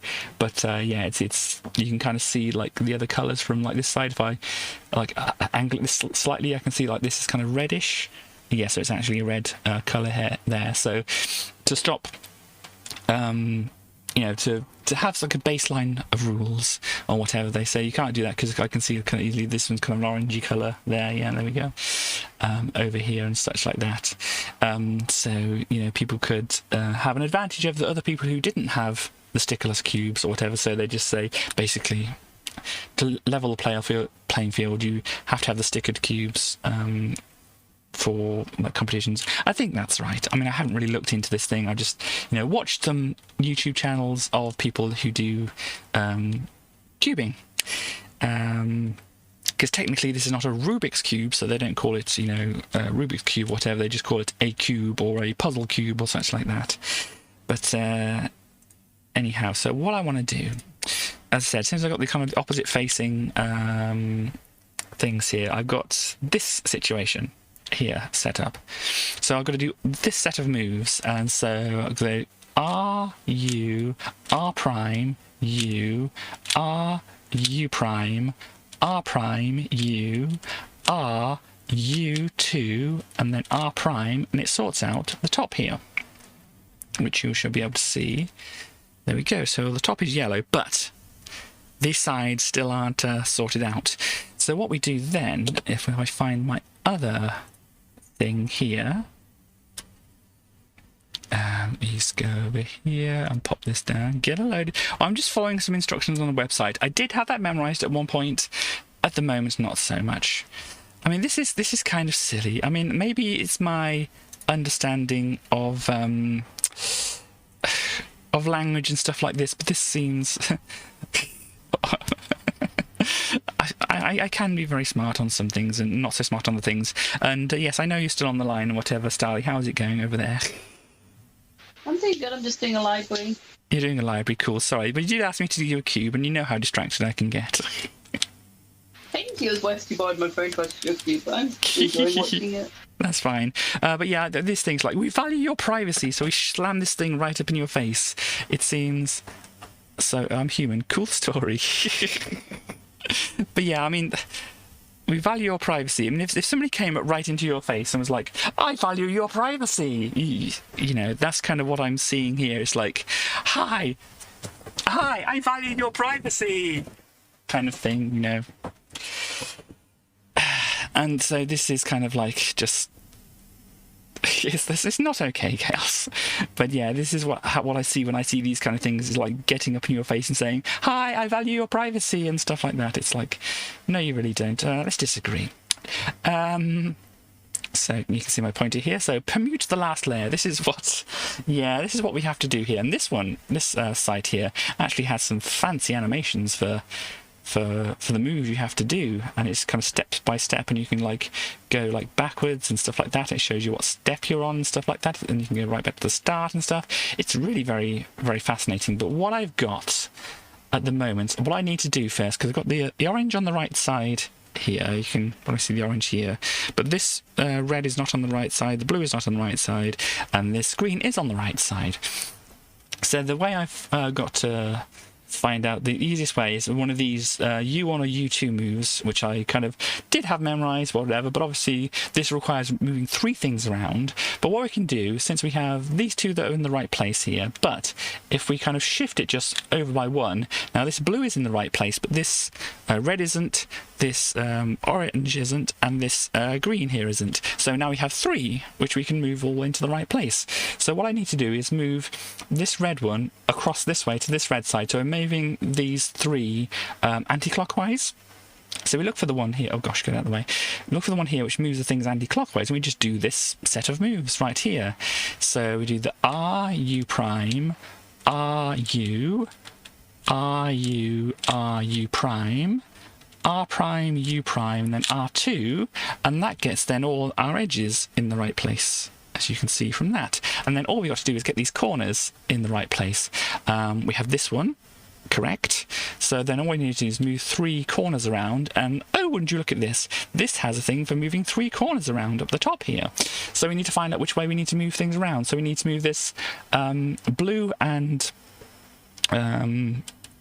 red one here around to this corner here. So basically it's moving anti-clockwise again. So basically we find out which one moves them anti-clockwise. It's this one here which does that, and then we need to make sure we got the one that's going to stay static here up in this top corner. And then we just do this set of moves here. So, oh, the X prime, that's kind of moving the cube one way or another. Oh gosh, which way does it work? I think because it starts off with this R move, what you can do is instead of doing, because I think the X prime thing is move it this way, like that.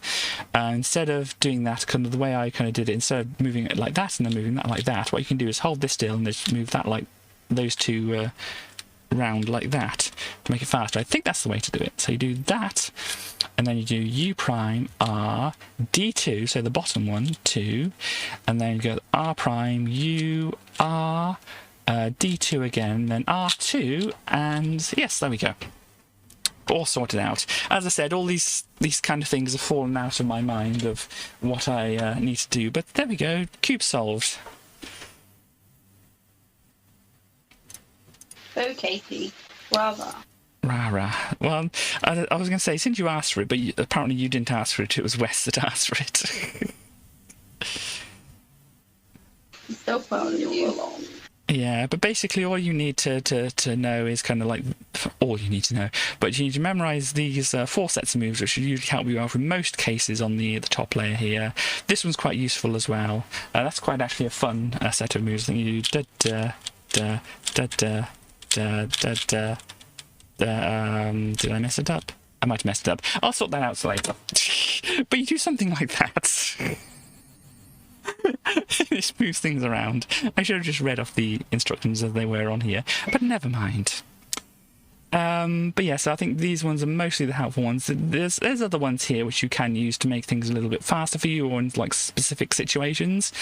Yeah, those are the ones you kind of like would mostly kind of use. And going back to this one here, you kind of got to remember all of these and whatever. And kind of, as I said, all these kind of things fell out of my head. So this is like what 3. Oh no, LOL, because you don't need any moves for that one. So yes, 3 thing for that, and then 7 for this. That makes 10, and then you need like 4 here, so that's 14, 15, and maybe like another one you need to remember, because sometimes it's handy to move some other things around. So like 15, 16, whatever, different moves you need to keep on your head to do things. I know, I've seen that as well, Chaos.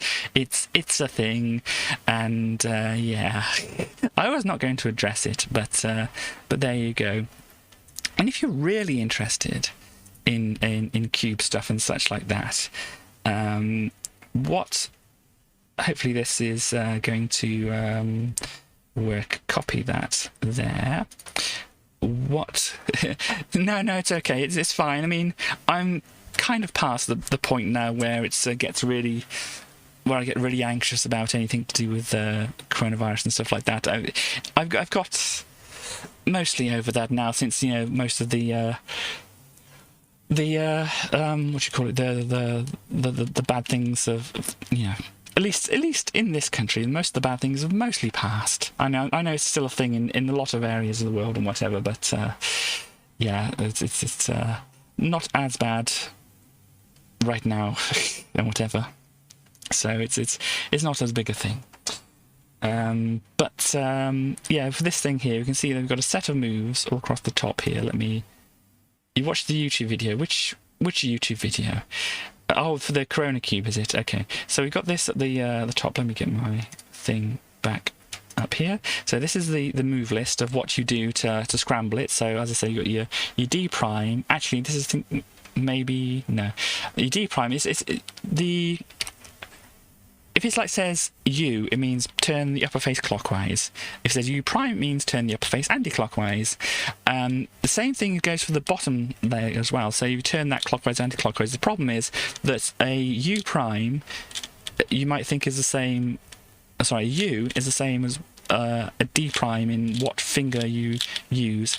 I know, and it seems like really awkward to use as well because it's got bits sticking out of it, doesn't it?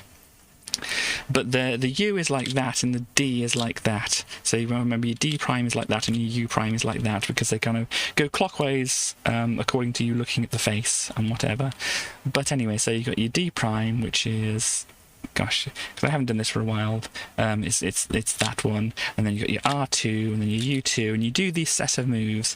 And then you say, okay, you put your hands down the keyboard, you press space here, and it sets off this timer. And then when you're ready, you lift your hands up, you do your cube, shuffle, whatever, and you sort it out. It'll probably take me a minute, but let's just end it here. And it'll say, it took you this long, and this is your current, your best, and it'll line up some things here, and it'll say, this is what your average of 5 is, and this is what your average of 12 is, to give you an idea of how fast you're doing things. Whatever. So it's a pretty neat little thing. You can set this into different sessions and whatever, and if you really want to practice doing things like that, it's pretty good for giving you different scrambles to work with. And you can change which cube you're working with. I mean, you can't see this menu, but it's got like 3x3x3, 2x2x2, 4x4, and 5x5, and stuff like that. And there you can't see this. You got your WCA rules, and you basically got some other rules and things for that. This is a World Cubing Association, I think, maybe something like that.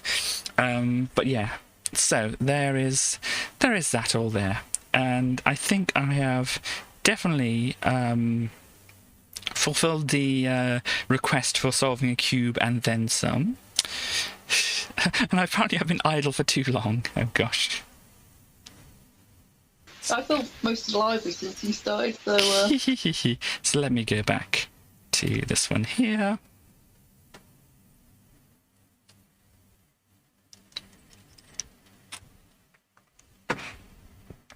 And here we go, I'm back by the cube.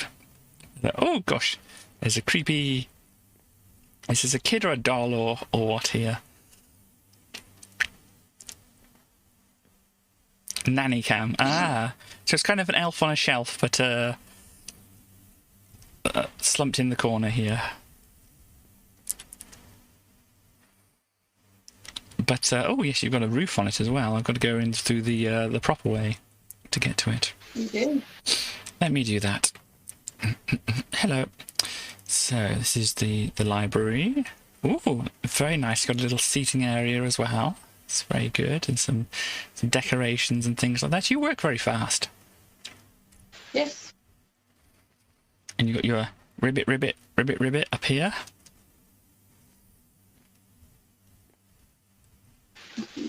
Like, are you doing the frog just because of Chibi Robo? No, I'm in the box. I like frogs. The frogs, that's fine. But yeah, because I think last time you were coming up to me with the frog head on going ribbit. I was thinking, that reminds me of something, but it didn't take me until after the stream to realise, oh, it's like that Chibi Robo thing, isn't it? Yeah.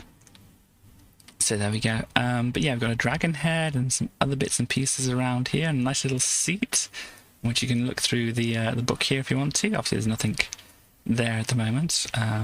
But yeah, you got a little ink pot, I guess, and the quill here to do things. This is all very nice. Oh, is these supposed to be like empty shelves and stuff on here as well? Yeah. Cool. Very good. So yeah, maybe there's a puzzle to solve in here to get through the bookcase. Maybe, as I said, there's a puzzle through in this gallery room to get through the bookcase. Maybe there's one over here instead in the study or music room, whatever, to get through, whatever. Who knows? Maybe it's even not here. Maybe it's up in this next floor or whatever. So yeah, there's I mean, it's going to be pretty obvious to people that there's a missing bit because there's Yeah. a big corner taken out of the library.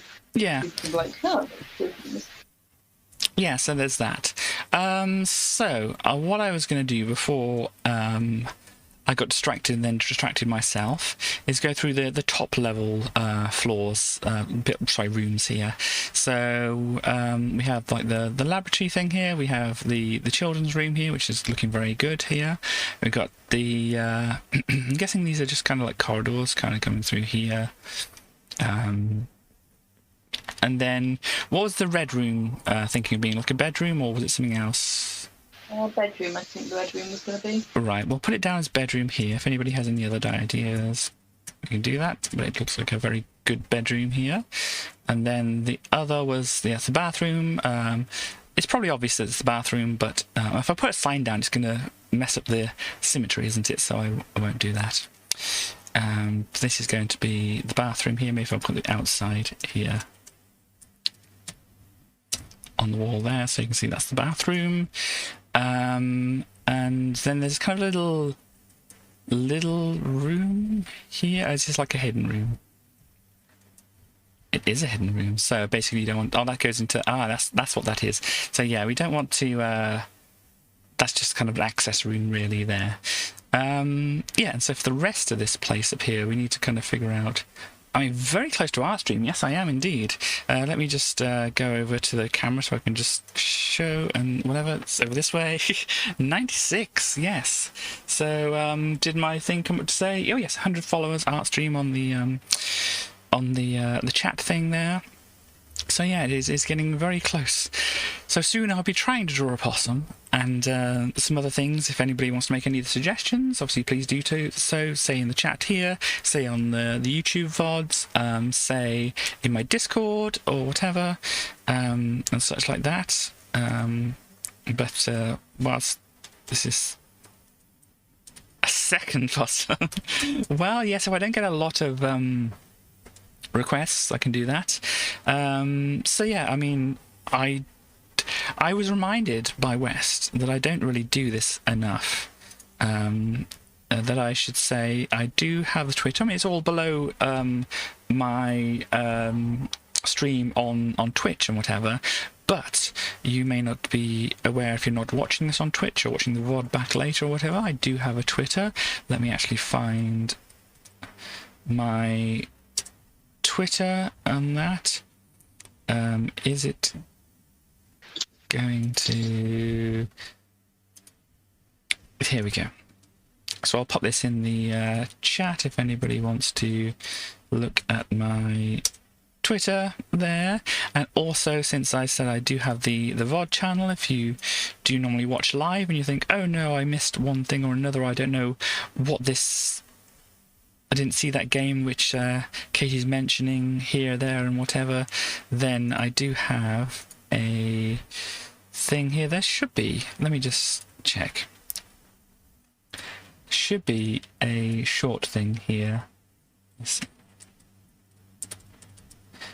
Let me just check to see if this works. That did not work. I don't know how to bring up an individual YouTube channel then, but this here, there should be a short thing. This, do it properly, this will do it.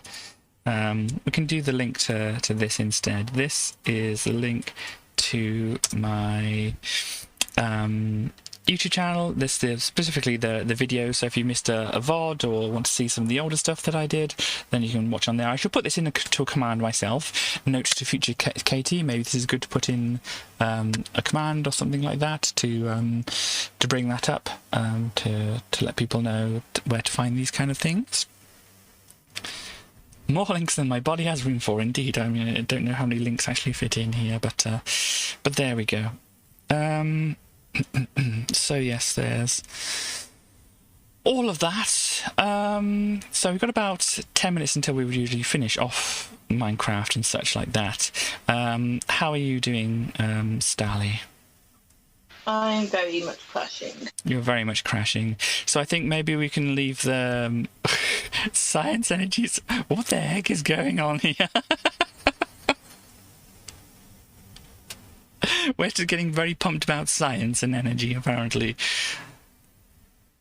Good for West. Good for West. Oh, yeah. I'm not sure where West is at the moment and where they are getting pumped about science and energy, but we're happy for West.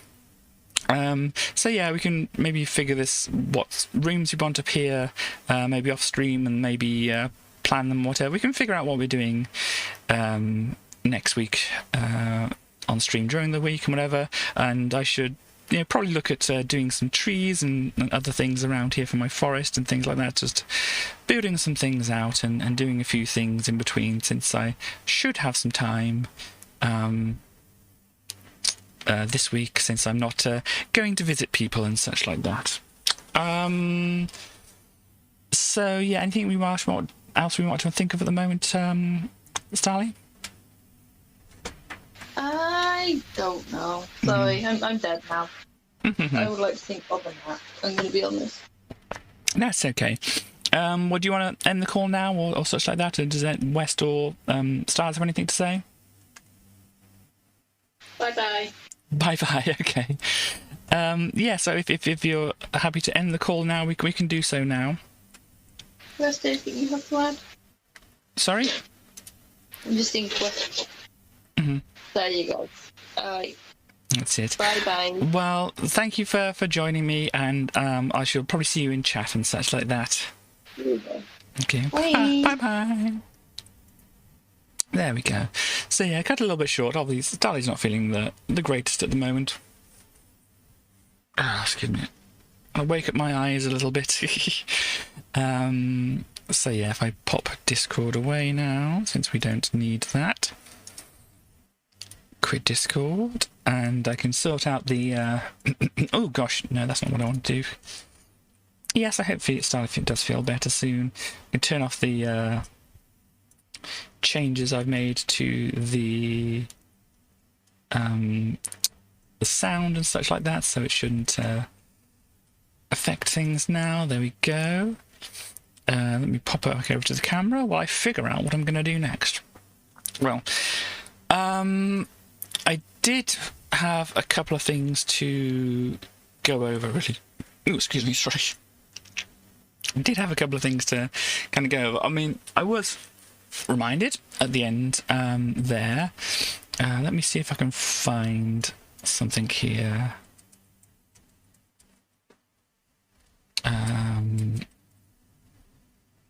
Yeah, let me see if I can find this. No, that's definitely not what I'm looking for.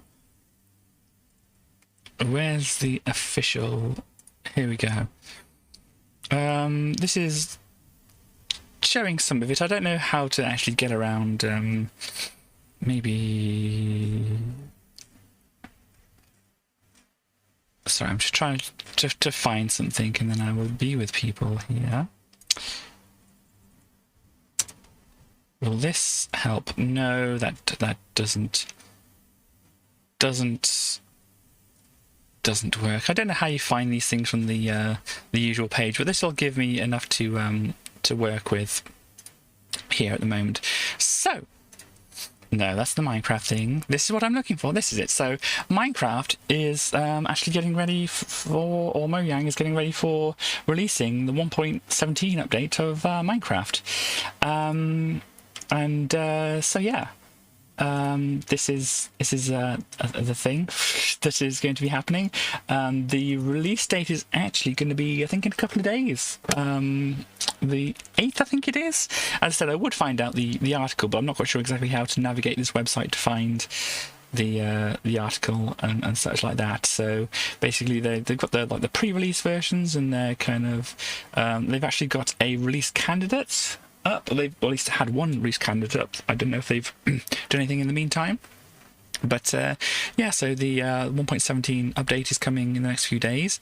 The realm will probably be updated to it, so you can have the light blocks and candles and things next week. And goats, I mean, I don't know if goats will fit into our map or something like that, but I'm sure if Star has her way, we will certainly get some goats in the map. Let me actually fix a thing here so that people will be able to see things. That should have sorted it out now. There we go. So yeah,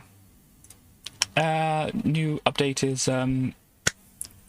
coming out this week, and it's coming out in Pride Week or Pride Month. How very good of it. So yes, and there is that, and so yeah, so the server will probably be updated.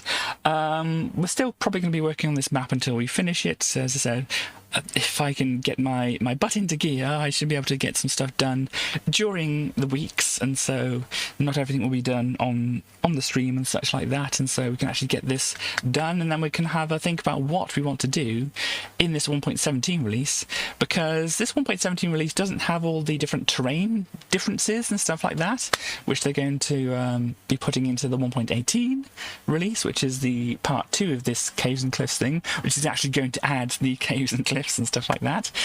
But yes, it's got all the little other bits like the goats, the candles, the light blocks, the axolotls and things like that. So yeah, I mean, there are certain things obviously which I'm kind of excited about having in here, like the goats, the candles, the axolotls, the amethyst geodes and things like that. You can make telescopes and things like that. I'll have to, as I said, I think we discussed it last time, we might want to write down a list of the things we want to see, or maybe I was just talking about this with Starly in person, I can't remember. But we might want to write down a list of things we want to see and want to do in this new update, and then kind of figure out some kind of scenario in which we manage to hit on all these things and whatever, until winter or the end of this year, when this actual caves and cliffs part of the caves and cliffs update is going to be integrated, where we will get big mountains, where we will get deep ravines and the deep dark and all the scary things down there, which I will definitely want to myself be doing like an actual proper kind of survival investigation of to start off with, and then we can maybe do some like creative thing afterwards in the same world. I was thinking of like finding a big crack that goes right down into the ground and having some kind of mining operation and having a little mining town at the top and whatever. Obviously, this is my big ideas, my big things, which I'm good at having, like the big ideas and things like that. It's getting down to the details, which so Starly has pointed out, which I'm not the greatest at, but obviously we'll have to figure out some of the details and whatever, what we're going to do here for that. But yeah, for the actual 1.17 release, not sure what we're going to do, but obviously we have this adventure map to work on before we get on to that.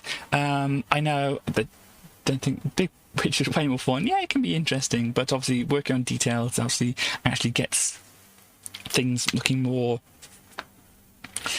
completed and such like that. But yeah, I know they haven't appeared in the chat at the moment, but I know at least DJMB was saying that they might want to join us for the next update. I don't know if there's much to do, but if you are watching, or if you watch the VOD or whatever, if not, maybe I'll put a message in the Discord or whatever.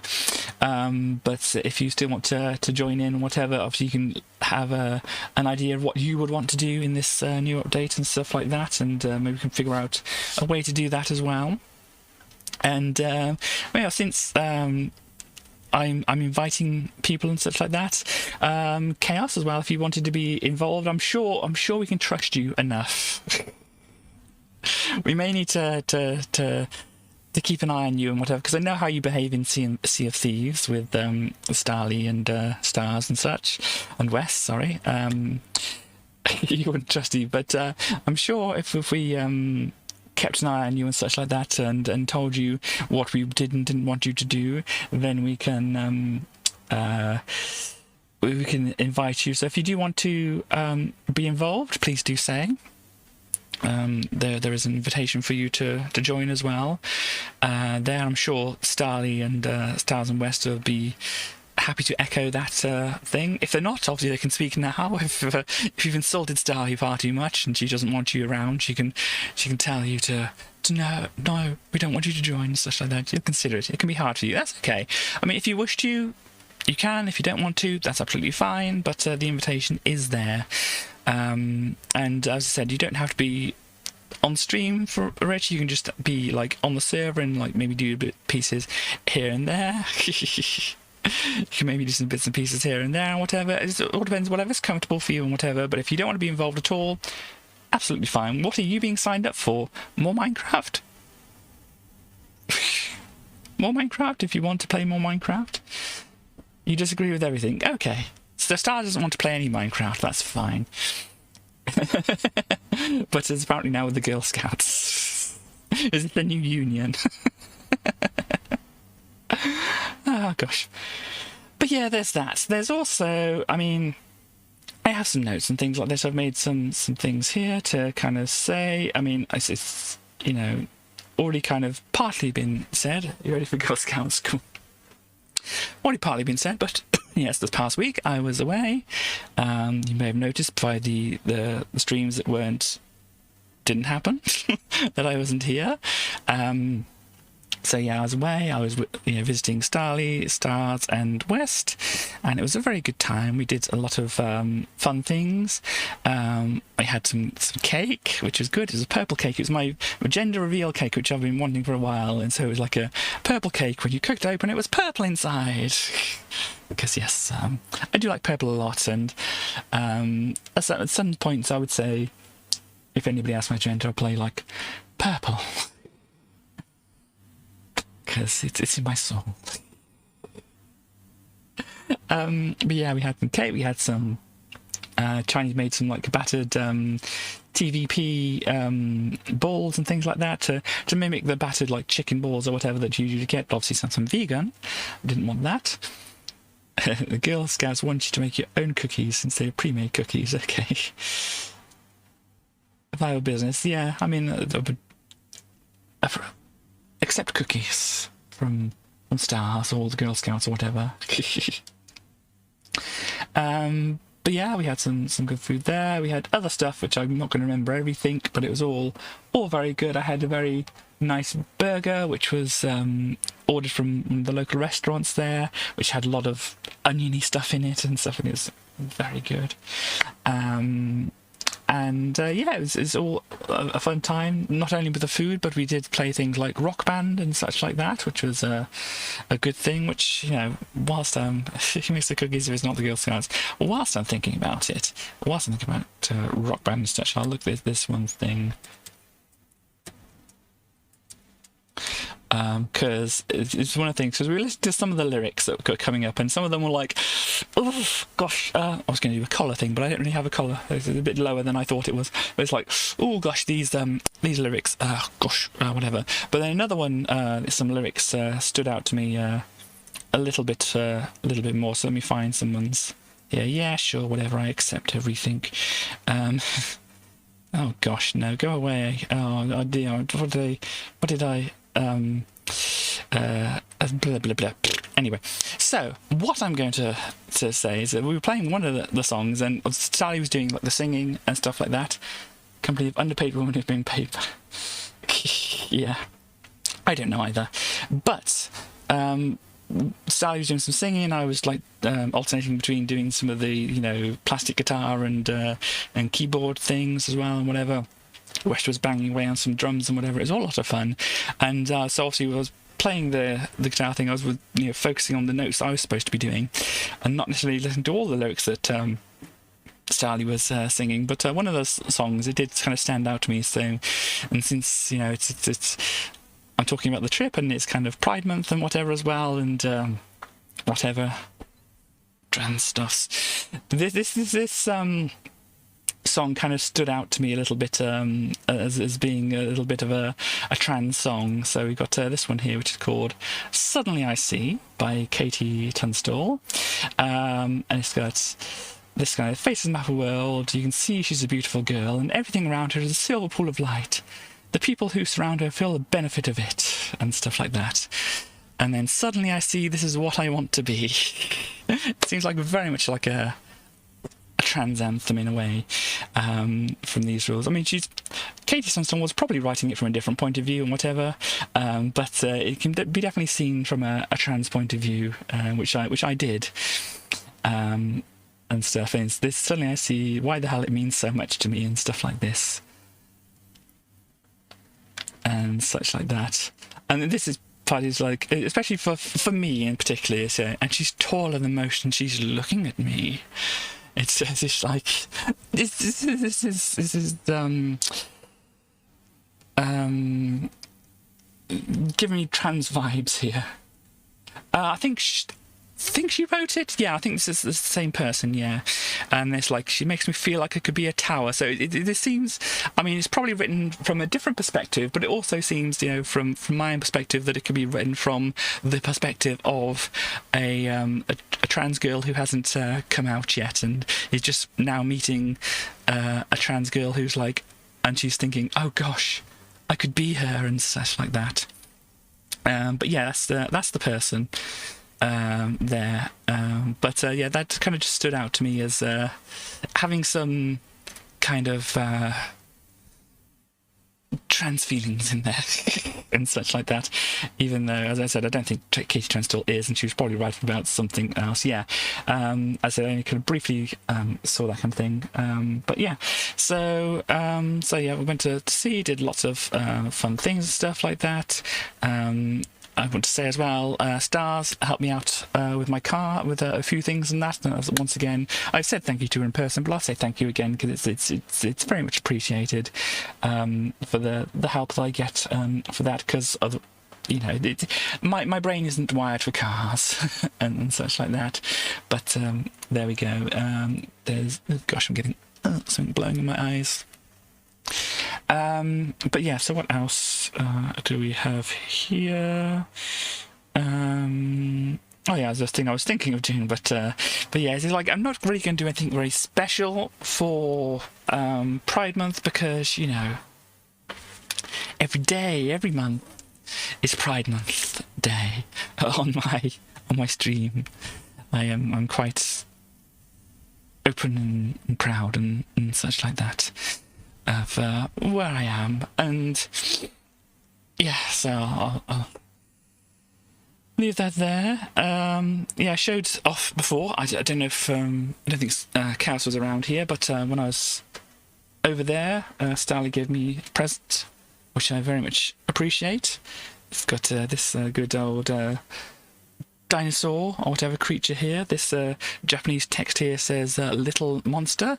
I tried to figure it out when I was there. I didn't quite get it because this is kind of written in a different kind of font than what I'm kind of used to. Starly helpfully looked up what it was actually supposed to be. It's a brilliant shirt, isn't it? This is not all, you're not seeing all of it at the moment. But yeah, so this means like Chisana is this bit, and I don't know what this bit is, but this means basically little monster. And so yeah, I can say some things about some of the Japanese on this, but I think most people aren't interested, whatever. But yeah, it's like I should have. Well, this is different to what I would have normally seen. This kanji is different to what I'm used to seeing it like and whatever. But even if I'd seen it, I'm used to seeing it like, it still might not have clicked, because, you know, it's still, I need to build up the neurons to make the language work and whatever. But yes, it's not only this. It obviously has the hood, or hoodie, and the hood itself has these little spikes on, so you can be indeed a little monster. And there's little spikes on the arms as well. So it's a very, very good thing. And I would be wearing it now. But as I said, it's nearly 29 degrees C, which was like 84 Fahrenheit or something like that, if you need that translation. It's warm in here at the moment. Gosh. So yeah, there is that. But yeah, so it is very good. I thank you to Starly as well for that, and since I said thank you to Stars and thank you to Starly, I should probably say thank you to West as well, for I don't know if he did anything very specific, but just generally being helpful and whatever, and welcoming and stuff like that when I was around. So yeah, if there's anything I'm forgetting, you can curse me out in chat or something like that. I don't know. Anyhow, so there is that. Where's my pointer? There's my pointer. Oh yes, so Wednesday, no, not Wednesday, Thursday, I'm having some more of the facial hair removal going on. And so on the Wednesday stream, since obviously you have to have a bit of the hair grown out for them to do that, Wednesday stream is very likely to be no camera and stuff like that. So I mean, you don't really need a warning for that, but he's just kind of just explaining, obviously, and then obviously in the future, whenever I have these appointments, it's going to be happening that I'm, if it's comes after a stream day, it's going to be like, yeah, no camera for that day, because, I'm sure people understand. And yes, another thing, I want to go on a bit of a rant. Is everybody ready for a bit of a rant? Here, I'm gonna I'll finish off my drink, and then we can get into a bit of a rant. Here.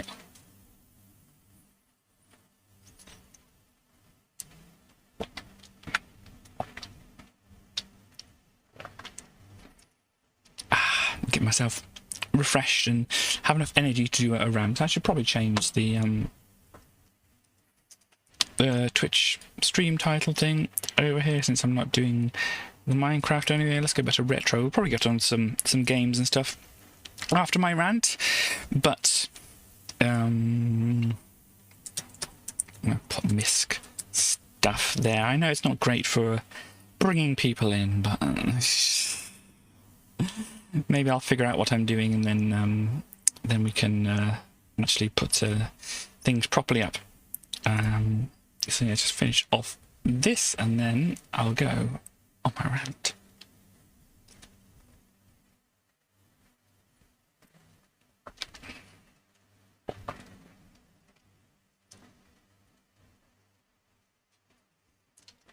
So, I'm not going to say who it is,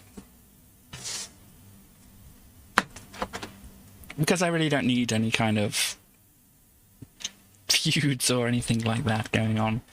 But I have been following a YouTube channel for a little while, and they do things which are kind of generally entertaining, interesting kind of things and whatever. But I recently had to unsubscribe from them. You want to feud me? You usually do. I mean, I think this feud has already started up and whatever. However,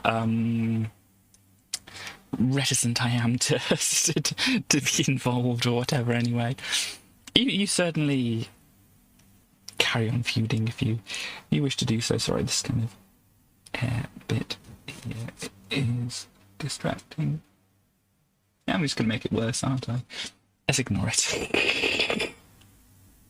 So, what I was saying, I had to unsubscribe to this particular YouTube channel because recently they put a video up which was about trans children, and their take wasn't good. It was kind of, they had a guest on who was obviously supposed to be some kind of expert, and yeah, it seemed like they were one of these turfy transphobic experts. Big, yeah.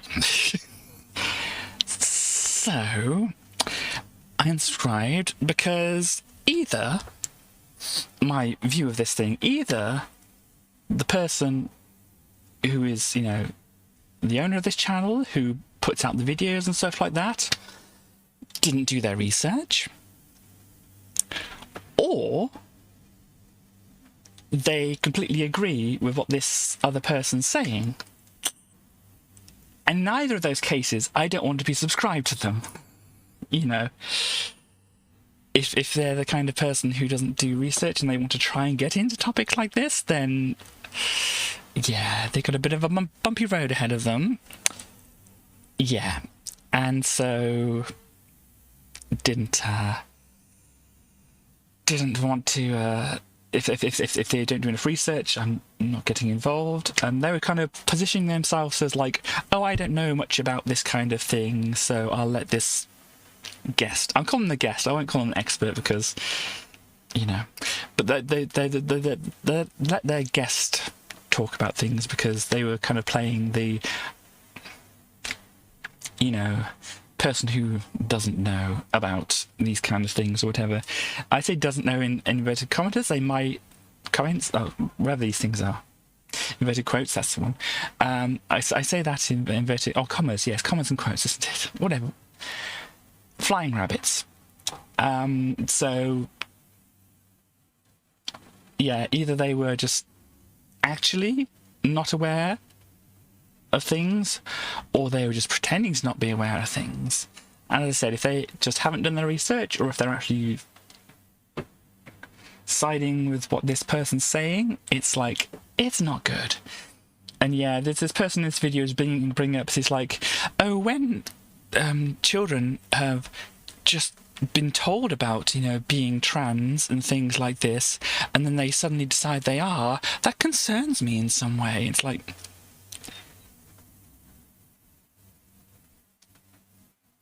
yeah, I think they're giving platform to toxic beliefs, either ignorance or malice, yes. And so I just didn't want to be a part of that. If anybody wants to know,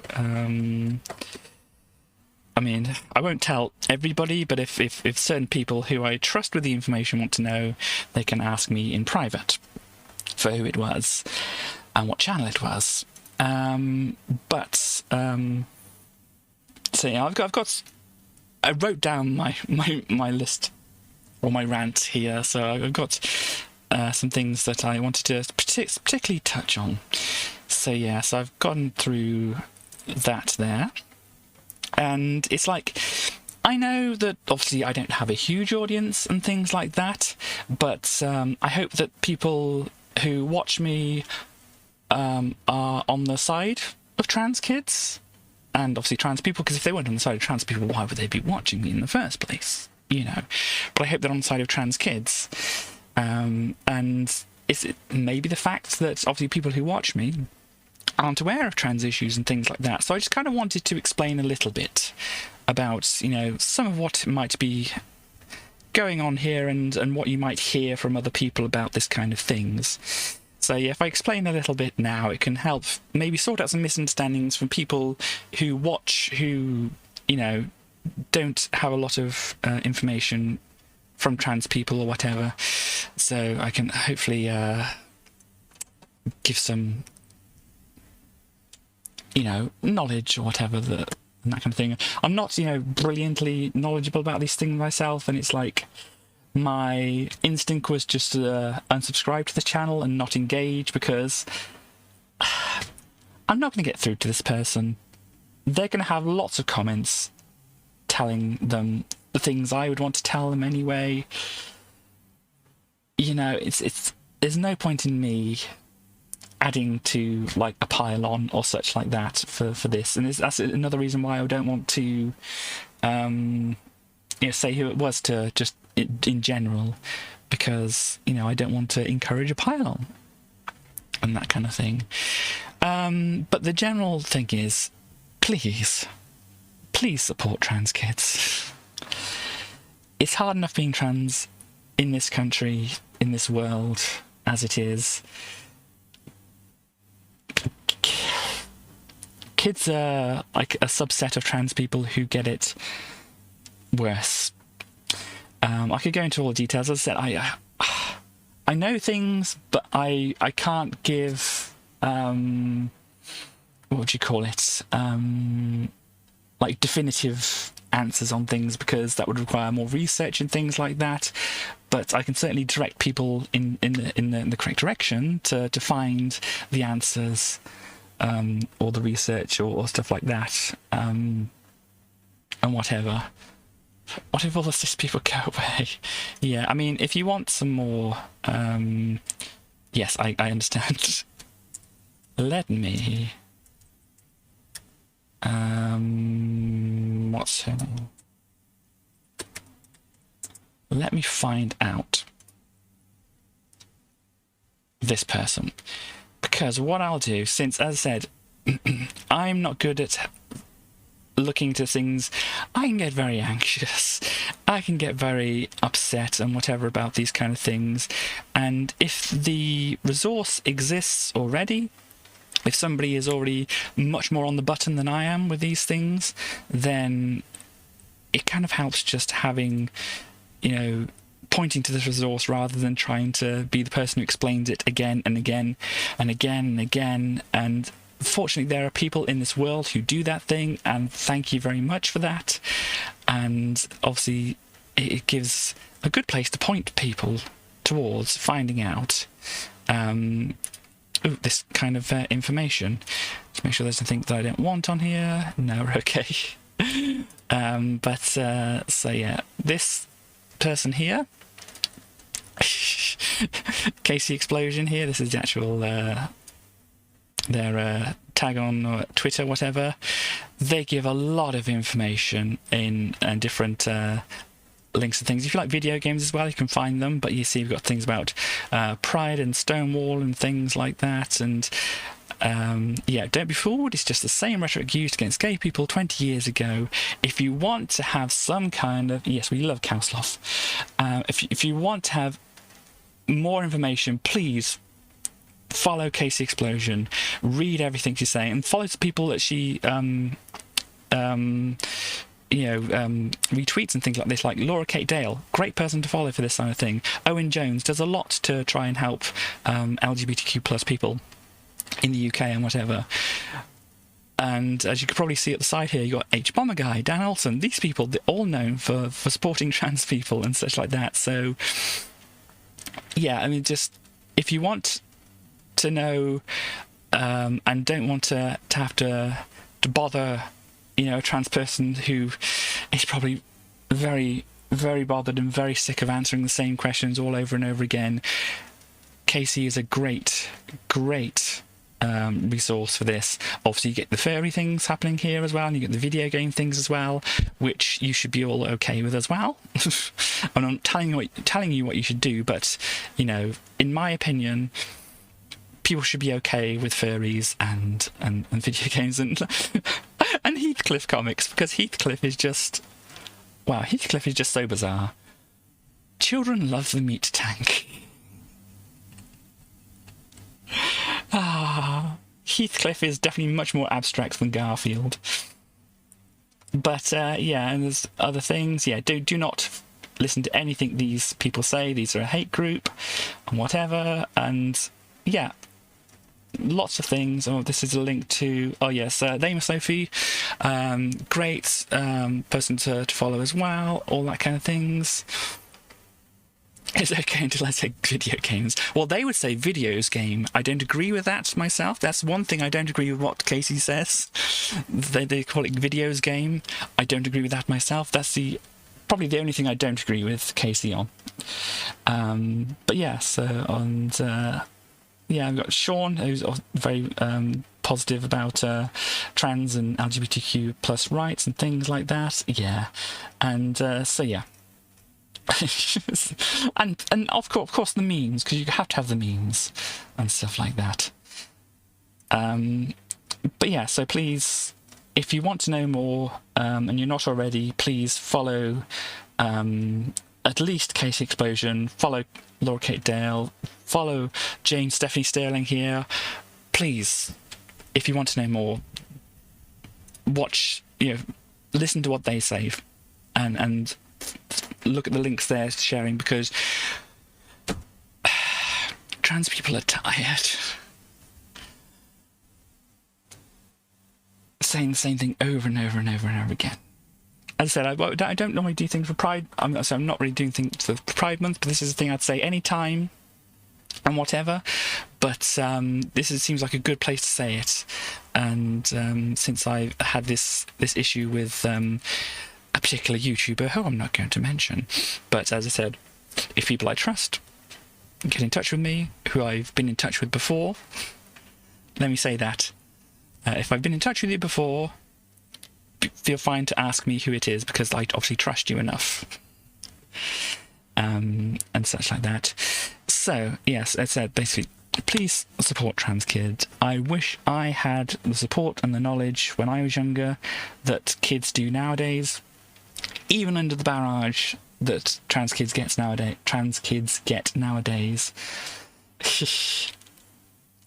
They have it better than I did, if you can believe it. Because I'll get into it later, why, and stuff like that. I know support as a child would be absolutely fantastic. And this goes for things like autism, ADHD, lots of other things. Just please support kids. But since I'm trans and obviously I have a specific bias or something like this, please support trans kids as well.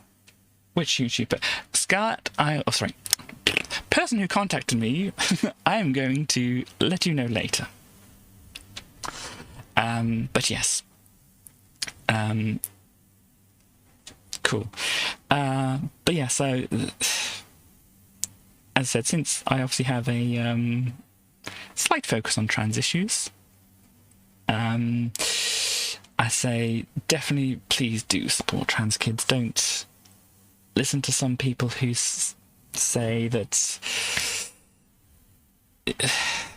you can stop people being yes, you can't stop people from being who they are. You know, you can't stop gay people from being gay. If you try, that's called conversion therapy. That's a bad thing.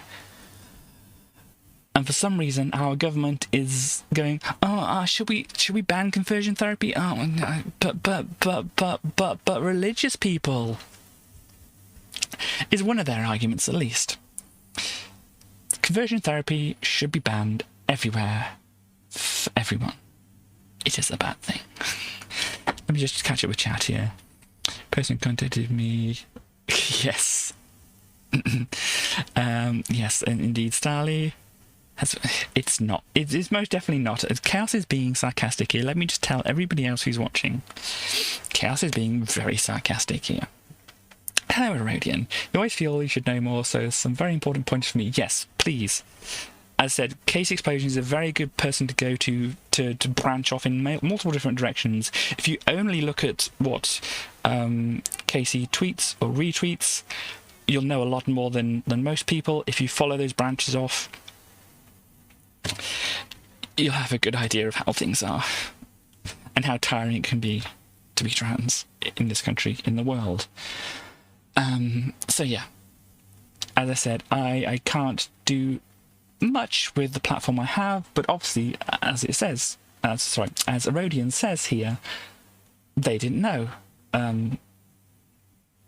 some of this stuff, and so, you know, even if I can just, you know, broaden somebody's understanding who is already supportive, that's good, because it's like giving more information to more people and helping. And obviously I only have a certain amount that I can do. I only have a certain amount this body lets me do, from fatigue and anxiety and executive dysfunction. And yes, Chaos is usually very sarcastic. Can sometimes be very sincere, but is known for being sarcastic. I have more to say, by the way.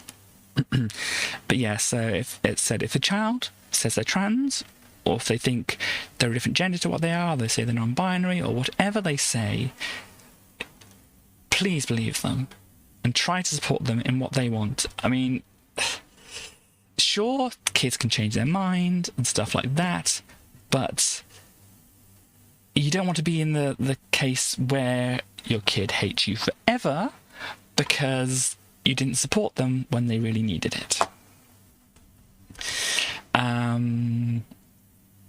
And so, yeah, if they want to be called a different name, who cares? Call them a different name. It's fine. If they change that later, fine. I've had multiple names. I've had multiple screen names. I kind of couldn't choose one name for myself, so I picked multiple names. I won't go into the details, because obviously I don't want to tell people my real name.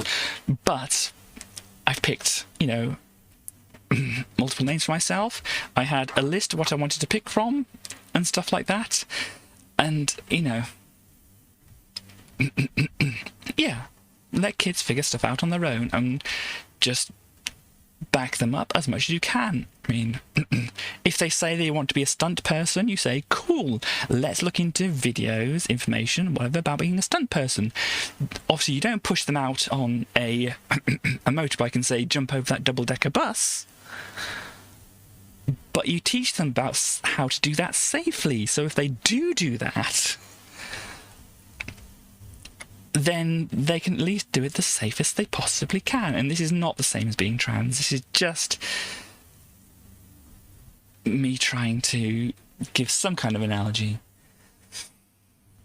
If your parents would let you be a kid, be more for your mental health and figuring out if you're trans or not. Yeah, I mean, there's a lot. I mean, just support your kids in general, but obviously, if you believe them in one thing, or at least support them in one thing, then they'll be more free and more happy to come out to you with other things, you know, and they won't feel like they have to hide things from you and such like that. But yeah, so try to support them. If you call them if they want to be called a different name, that's fine. If they want some different clothes, that's fine. Yeah, here's some videos of Jackie Chan going to the hospital for what they did. This is what you're kind of letting yourself in for. If you're okay with that, it's fine. And whatever, as I said, it's not a perfect analogy. It's not a very good analogy for being trans, but it's like, if they want to do something, let's leave it as that. I could get very sidetracked and you know, lose the thread of things, but yeah. So there we go. And one thing I have to point out here, which a lot of people might not know, might be confused on because of things other people have said who are trying to confuse other people, but trans children are not being offered hormones. They're not giving estrogen or testosterone to young children. Well, they give birth control pills to young children for birth control reasons. They give, if somebody's having an early puberty, they give blockers to kill children. Or if they're having a late puberty, they might give, you know, hormones to children to let them fit in more with their peers and stuff like that. That's just cis kids. They're not giving out. Yeah. Sally is saying she's a cis person who has been on various types of hormone stuff since she was 10. They give hormones out free to cis kids, and there's no issue with this because that's the narrative they want. They want straight, monogamous, hetero people in the world who get married and have kids and work till they die and stuff like that. And we could get into a capitalism talk here, but that's the narrative they're trying to, or subconsciously trying to push as well. Yes, and that kind of thing as well. I don't want to get into all the details here. There's a lot of ways this can go, but because this is the narrative, these are the people, these people who would say that they don't want to give hormones to trans kids are fine giving hormones to cis kids.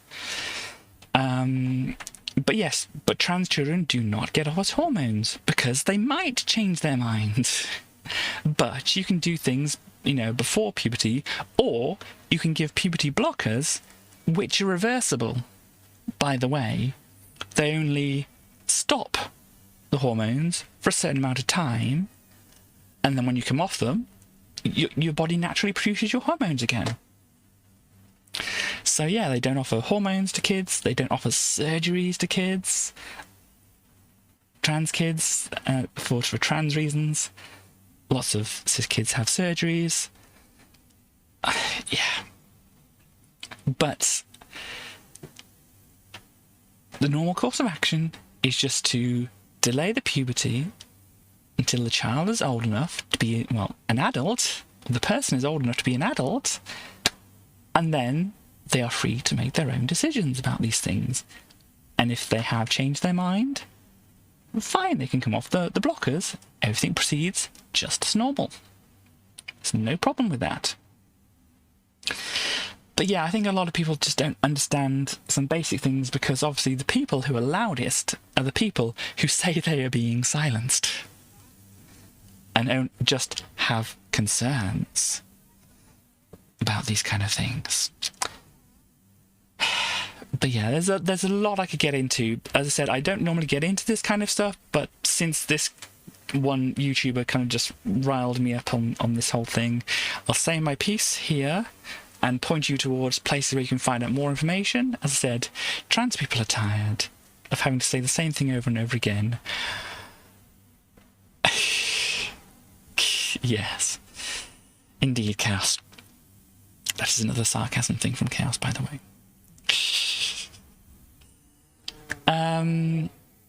But yeah, I'll just get back onto what I wrote down earlier.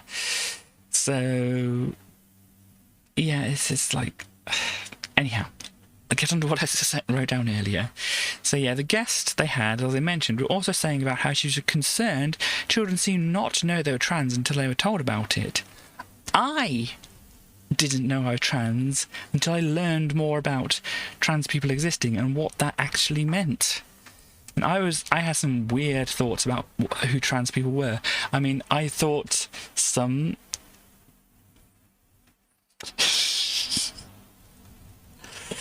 I usually don't get into this kind of thing here, because this is not the kind of channel. I mean, this is completely fine for people to enjoy these kind of things and whatever, but this is not the kind of channel where I talk about this kind of thing or whatever. But for this instance, I kind of have to go into it. But on sites, websites, where you see people without clothes on for titillating purposes, I had previously seen people who were trans, I assume at least, people who were trans, who I didn't know enough about trans people to understand what I was seeing. So in my mind, what I thought I was seeing was something closer to what being intersex is. I thought these were people who had grown up with multiple sets of genitals or different configurations or whatever. And so I thought that's what I was seeing. Without the education, I got it completely wrong, because I had to just guess and work with whatever knowledge I had. And I didn't know the term intersex. I didn't know the term trans and whatever, so all these transgender, there are other terms I did know, which were obviously framed in a more negative way. So I didn't have the correct information to know what I was seeing and whatever. And from that, you know, my knowledge about trans people, I mean, I had seen previous to that, and my brain didn't make any connections. I had seen Orange is the New Black with Laverne Cox, who is a trans woman and plays a trans woman in the show.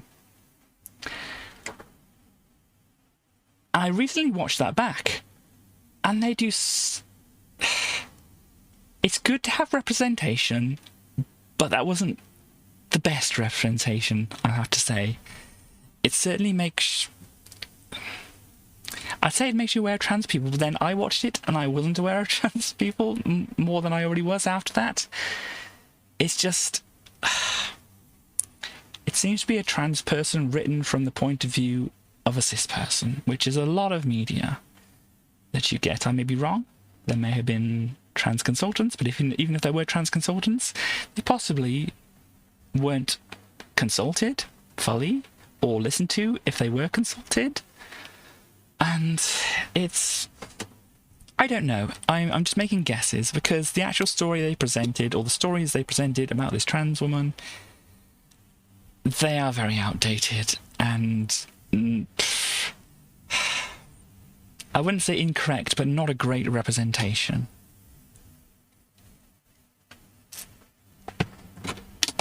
And obviously there didn't educate me enough to know what the actual reality is about trans people. And yeah, so it's a problem of education. As I say here, it's not about kids being persuaded by words they hear from other people and persuaded into things they don't want. It's, you know, I've not had kids, but if you try to make kids do what they don't want to do, they are likely to make a lot of fuss and noise about it and be very upset and grumpy and whatever. And you can tell if you actually... Because that's the problem. This YouTuber, as far as I know, isn't trans, because obviously they were asking questions about trans kids, mostly. And this other person wasn't trans, this guest they had on. No trans people were involved in this video, as far as I can tell. Please, if you're going to try to represent trans people, include trans people and listen to what they say and follow through on what they say. If they say, oh gosh, no, don't do that, don't do that, unless you are not a good person. So yeah, I mean, one of the reasons I got here that I didn't know I was trans until later in my life is because of something here in the UK called Section 28. People in the UK may be familiar with it, people elsewhere may be familiar with it, but it was a thing that was introduced with the Thatcher government. Yes, Thatcher doing sarcasm here. Brilliant things again. Which banned teachers from talking about any LGBTQIA topics. The teachers couldn't even teach me about gay people when I was at school. And so, yeah, I had no chance of learning about trans people properly there. And because of obviously stigmas and whatever in that kind of situation, some of the kids that I went to school with may have been trans. Or some of them might have found out they were trans and then maybe transferred to a different place because of stigma and the shame and whatever around it. I don't know. I can't say for sure. But I don't recall any trans kids being at my schools. Which probably means they were silently covered up. Because trans kids definitely do exist, because trans adults exist. But yeah. So yeah, it's no wonder I didn't know. And there is, thank you very much, there is a narrative that all trans people know their gender when they're young. This is wrong. I mean, I had some thoughts, some feelings, whatever, that I would have preferred to be a girl. But then because I was very trusting, of things I was told and taught and whatever. And people told me, see, this is the thing about kids being told things and believing they're one way and they're not. This person was worried about people telling kids that trans people exist and what trans people are and them going, oh, I'm trans now. Where I was only told what cis people were and what straight people were. And so for the longest time, I was indoctrinated to believe that I was cis and straight. Obviously, I'm not. But, as I said, I wasn't the kind of child to... Oh, that's an alarm for you, Starling. I wasn't the kind of child to question what adults were telling me. And even though I may have had these feelings and whatever, and thoughts and whatever, I didn't have the words to express them because I wasn't taught about this. I could go more into depth than this, but I think I've kind of explained the most about here. The knowledge, yeah, of narrative only works if trans people are trying to argue that cis people don't exist. I'm not quite catching what you're saying there, but I'm sure you're saying something very, very right and whatever there. But yeah, it's like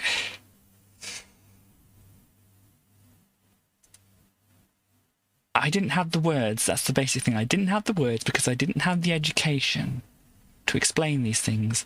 More kids are coming out of trans nowadays. Let me tell you this. More kids are coming out of trans nowadays because there is the education. These kids were trans anyway. They were going to find out later in their life if they didn't find out now, and they would have been very upset with their parents, their teachers, with their government, and anybody else who tried to hide the fact from them.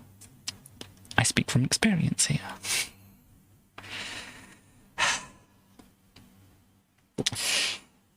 So, as I said, give your kids the information.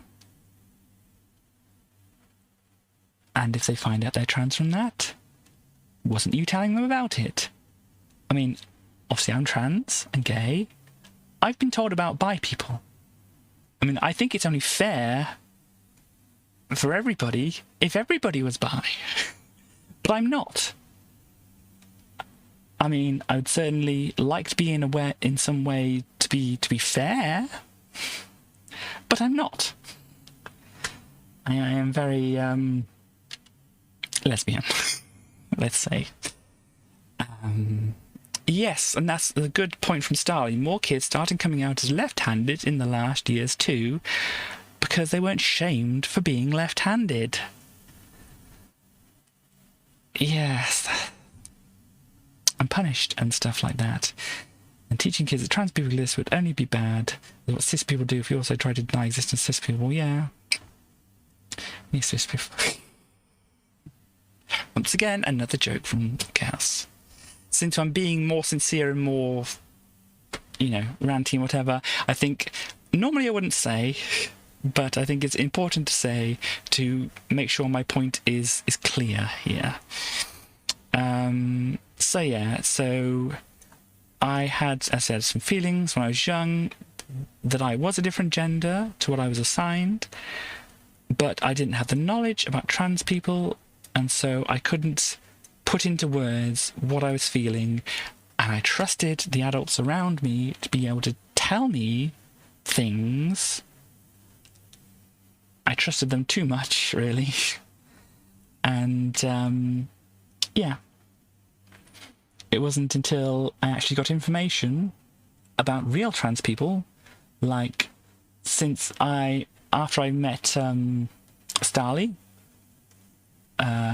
she introduced me to some friends, like Stars in the chat here, who were trans, and I was like, this person is a normal person. Oh, sorry, Stars, I know I said it in person as well, but normal person doing normal things.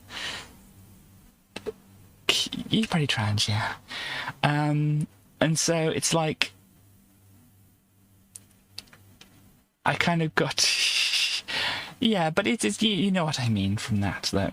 So it's like, there are just people doing things that people normally do, but, I know, they just are a different gender to what people thought they were when they were born. And that's the way it is. And, yeah, I mean, that's basically all I've written here. And I think, as I said, I don't talk much about it, because this is, as I said, this is not a stream for educating people about trans issues. This is not a stream for necessarily blasting it in your face about trans issues all the time or whatever. But it's important that obviously I kind of try to, at times, give some information to the people in my audience who don't have the information that I have, because obviously I had to learn a lot, and so I looked in a lot of different places to find out all the information and learn from different people all these things, which most people won't do because they're not trans. And so most people don't find out all this information because it's a lot to learn. So obviously trying to pass that on for information on to people who obviously, you know, appreciate me for who I am. You know, as I said, part of this is kind of like preaching to the choir, because if you're watching me, you obviously support a trans person, and I hope you support more trans people than just me. But if you're watching, you do that. But at the same time, as I said, I have more information than some people do, because I had to find out that information to figure out myself. And so a lot of people won't have that information. As I've said this already. But yeah, a lot of people won't have this information. So, and it's important for other people to have this information who haven't looked this up, so they can actually understand what's going on. So as I said, at the very minimum, the absolutely very minimum, if you want to find out about what trans people face nowadays, that's not the right one. At the very least, follow Casey Explosion here. Let me go right to the top here. Casey here, as I said, that's the Twitch name there, Casey Explosion. Did I put it in the chat already? I didn't put it on the chat already. I think I might have done, but I'll do it again. If you only follow one person, follow her, but please do follow other people. As I said, she's an island. She has, you know, obviously a different set of problems and view than I do, but it's obviously very related, and because, you know, there's obviously the connection between Ireland and England and stuff like that and stuff. So a lot of things you say are very related to English people as well, and that kind of thing, like here. So this person literally quit their job at The Guardian because of transphobia there, and they loved the job, but they had to leave because of it. And yeah, Stonewall is getting battered by The Guardian. I think this is the American version of The Guardian, because the UK version of The Guardian is known for being a lot more transphobic than the US version of The Guardian. So yeah, this is Guardian.com. If this was on Guardian.co.uk, that would be more surprising. But yeah. So as I said, if you want to find out some more stuff, at least follow Casey there. But please, if you want to find out more, look at the people she's retweeting and follow the links and things like that. And thank you, Rodian, and learn. But yeah, this is. That's down from my soapbox now. As I said, I don't normally do this kind of thing, but as I said, I feel since this one thing riled me up. And it is Pride Month. As I said, I don't feel like doing anything special for Pride Month, but I thought, since it is, and that specifically riled me up, I might as well just say some things there. So the question now is, what do I do next? I think if I grab this. The last hour of my stream, we can do a little bit of something else. I think since that was possibly a little bit heavy, we might go into something that's, you know, perhaps a little lighter. Where's my pointer? There's my pointer. We might go into something that's a little lighter. So let me just find something here. That's the wrong one. Right. So I think I'll be with everyone just in a moment. We want to do something a little more light-hearted and such like that.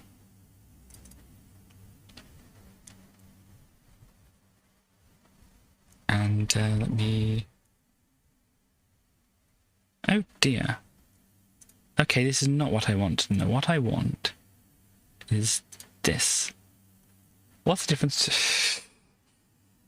The difference between a hippo and a zippo? Well, I'd say they're just the first letter, but that's probably not the answer.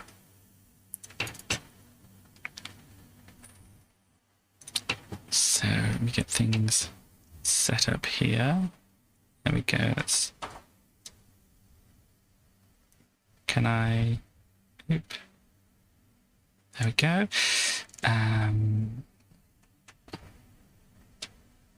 Yeah, that just popped into my head just before you wrote it down.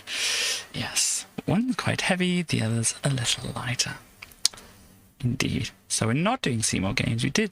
We have Wild West Seymour, which we could go through, but I'm not quite sure if I want to go through that right now. So let me find the text here. Let me put in here. What am I putting? There we go. Let's do some of this.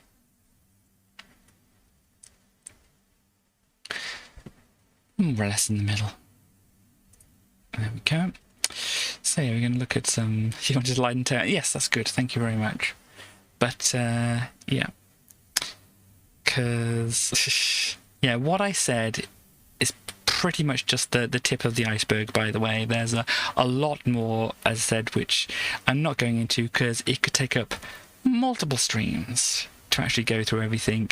And as I said, Casey is the best place to start to find out more. But since, as I said, I want to lighten things up again and change things around, we can have a look at some CDTV stuff. Ouch, that's my arm! You only just got that joke, your biorhythms must be at an all-time low. Oh dear.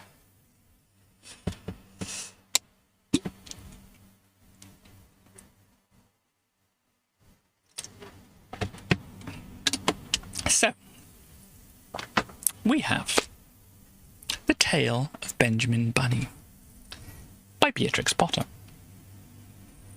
It's the original and authorised edition, New Colour Reproductions. Have a look. It's original text and illustrations, copyright 1904 and 1988, by Frederick Warne and Co. And there's got audio and stuff in here like these other ones, but... The Tale of Benjamin Bunny. Do you want it to read out? And so, this is...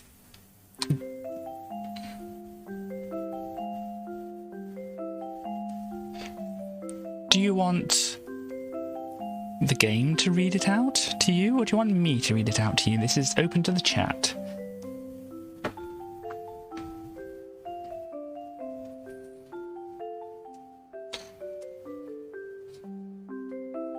Sorry.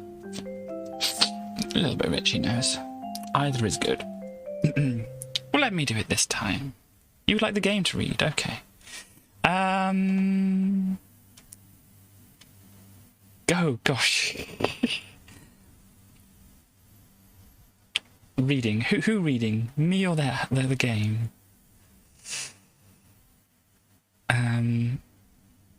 But yeah, we've got a bit of everything really here. So,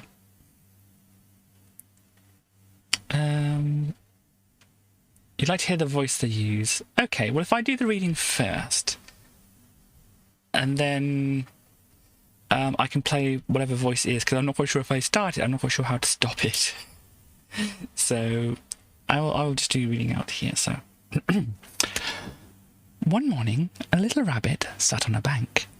He pricked his ears and listened to the trit-trot of a pony. A gig was coming along the road. It was driven by Mr. McGregor. And beside him sat Mrs. McGregor in her best bonnet.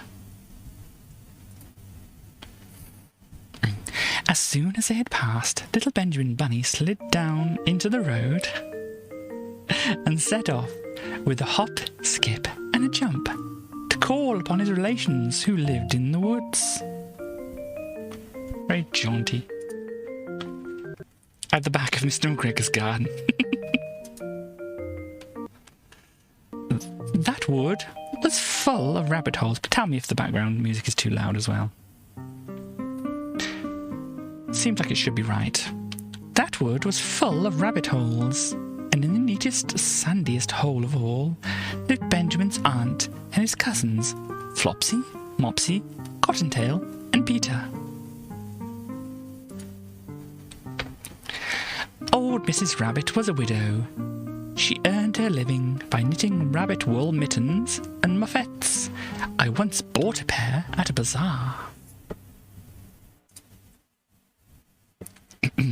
She also sold herbs and rosemary tea and rabbit tobacco, which is what we call lavender.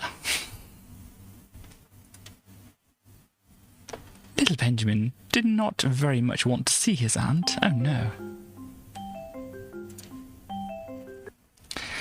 He came round the back of the fir tree and nearly tumbled upon the top of his cousin Peter.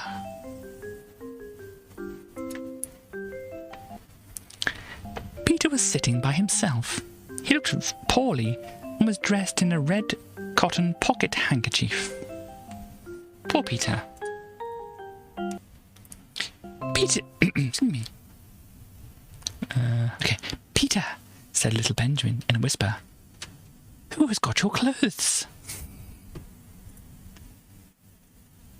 Peter replied, the scarecrow in Mr. McGregor's garden, and described how he had been chased about the garden and had dropped his shoes and coat.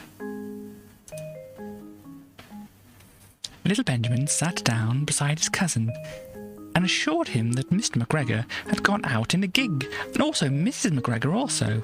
Oh, sorry, I read that wrong. And certainly for the day, because she was wearing her best bonnet.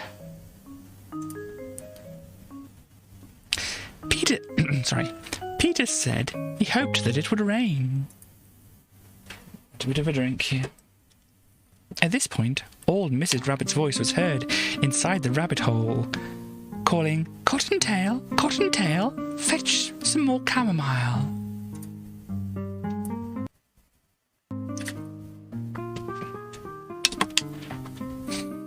Peter said he thought he might feel better if he went for a walk.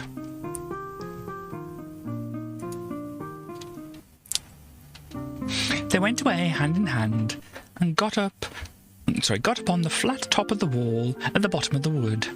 From here they looked down into Mr. McGregor's garden.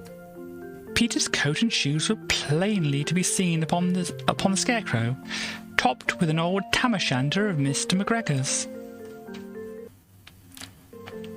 Little Benjamin said, it spoils people's clothes to squeeze under a gate. The proper way to get in is to climb down a pear tree.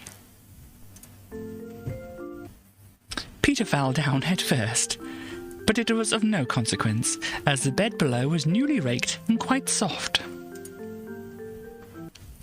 It had been sown with lettuces.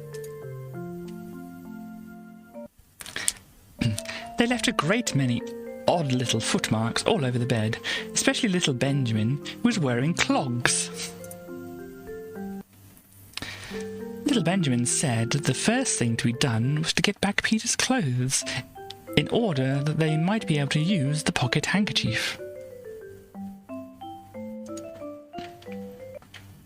They took them off the scarecrow. There had been rain during the night. There was water in the shoes, and the coat was somewhat shrunk. Benjamin tried on the tam-o'-shanter, but it was too big for him. It's a very good hat for a bunny. Then he suggested that they should fill the pocket handkerchief with onions as a little present for his aunt. Peter did not seem to be enjoying himself. He kept hearing noises. Benjamin, on the contrary, was perfectly at home and ate a lettuce leaf. He said that he was in the habit of coming into the garden with his father to get lettuces for their Sunday dinner. I would like onions and presents. In fact, when I went over to see Starly, I did in fact get onions as a present. She even made onion rings. Just Wonderful. The name of little Benjamin's papa was Old Mr. Benjamin Bunny. The lettuces certainly were very fine. Peter did not eat anything. He said he should like to go home. Presently, he dropped half the onions. Little Benjamin said that it was not possible to get back up the pear tree with a load of vegetables. He led the way boldly towards the other end of the garden. They went along a little walk under the plank. They went along a little walk on planks under a sunny red brick wall. They were very nice. The mice sat on their doorsteps cracking cherry stones. They winked at Peter Rabbit and little Benjamin Bunny. Presently, Peter let the pocket handkerchief go again. Gosh, they can have any onions left. They got amongst flower pots and frames and tubs. Peter heard noises worse than ever. His eyes were as big as lollipops.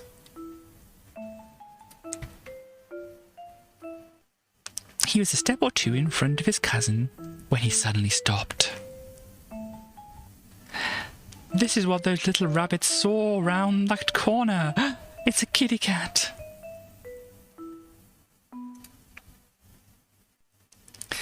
Little Benjamin took one look, and then, in half a minute, less than no time, he hid himself and Peter and the onions underneath a large basket. The cat got up and stretched herself, and came and sniffed at the basket. Perhaps she liked the smell of onions. Anyway, she sat down upon the top of the basket. Oh no, she sat there for 5 hours. Star. Likes onions. Just likes sleeping and staying still for 5 hours. Yeah, sounds about right.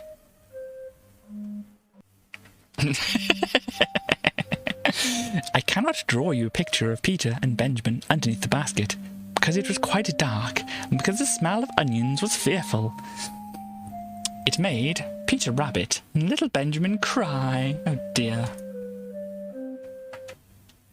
The sun got round behind the wood, and it was quite late in the afternoon, but still the cat sat upon the basket. At length there was a pitter-patter, and some bits of mortar fell from the wall above. Yeah, sounds about right for a cat, though. The cat looked up and saw old Mr. Benjamin Bunny prancing along the top of the wall of the upper terrace.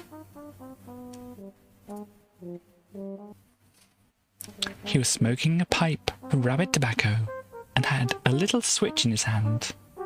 He was looking for his son. Old Mr. Bunny had no opinion whatever of cats. Look at this pounce.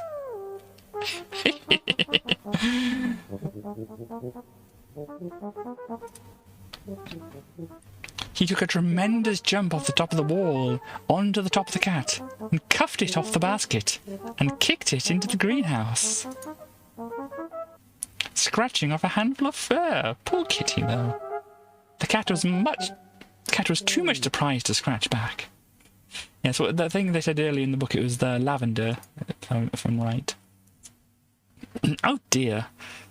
When old Mr. Bunny had driven the cat into the greenhouse, he locked the door. Oh dear. Well. Then he came back to the basket and took out his son Benjamin by the ears. Yep, this is an old book for sure. And whipped him with a little switch. Look at Peter there. Then he took out his nephew Peter. Oh gosh. Then he took out the handkerchief of onions and marched them out the garden. When Mr. McGregor returned about half an hour later, he observed several things which perplexed him. Yeah, it looked as though some person had been walking all over the garden in a pair of clogs, only the footmarks were too ridiculously little. Also, he could not understand how the cat could have managed to shut herself up inside the greenhouse, locking the door upon the outside. I don't know how a bunny managed to do that. Yeah. I don't know if I've ever read this or had it read to me before. When Peter got home, his mother forgave him because she was so glad to see that he had found his shoes and coat. Cottontail and Peter folded the pocket handkerchief, and old Mrs. Rabbit strung up the onions and hung them from the kitchen ceiling with the bunches of herbs. And the rabbit tobacco. The end. Can I skip to the top here? Well, it kind of... Okay, we're kind of... Dragon, can I grab this and drag it? I can. Cool. So you can see what the actual narration was like for West.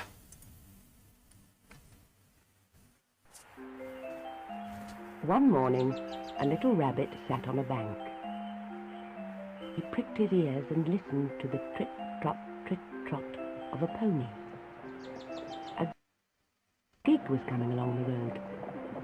It was driven by Mr. McGregor, and beside him sat Mrs. McGregor in her best bonnet. So there you go. That's the voice they used as you were requesting.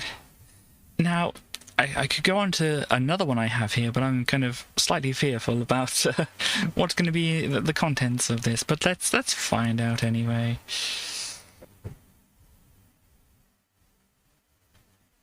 Should be resetting.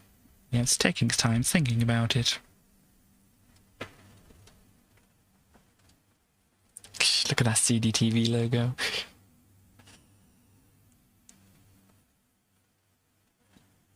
So the next one, when it comes up,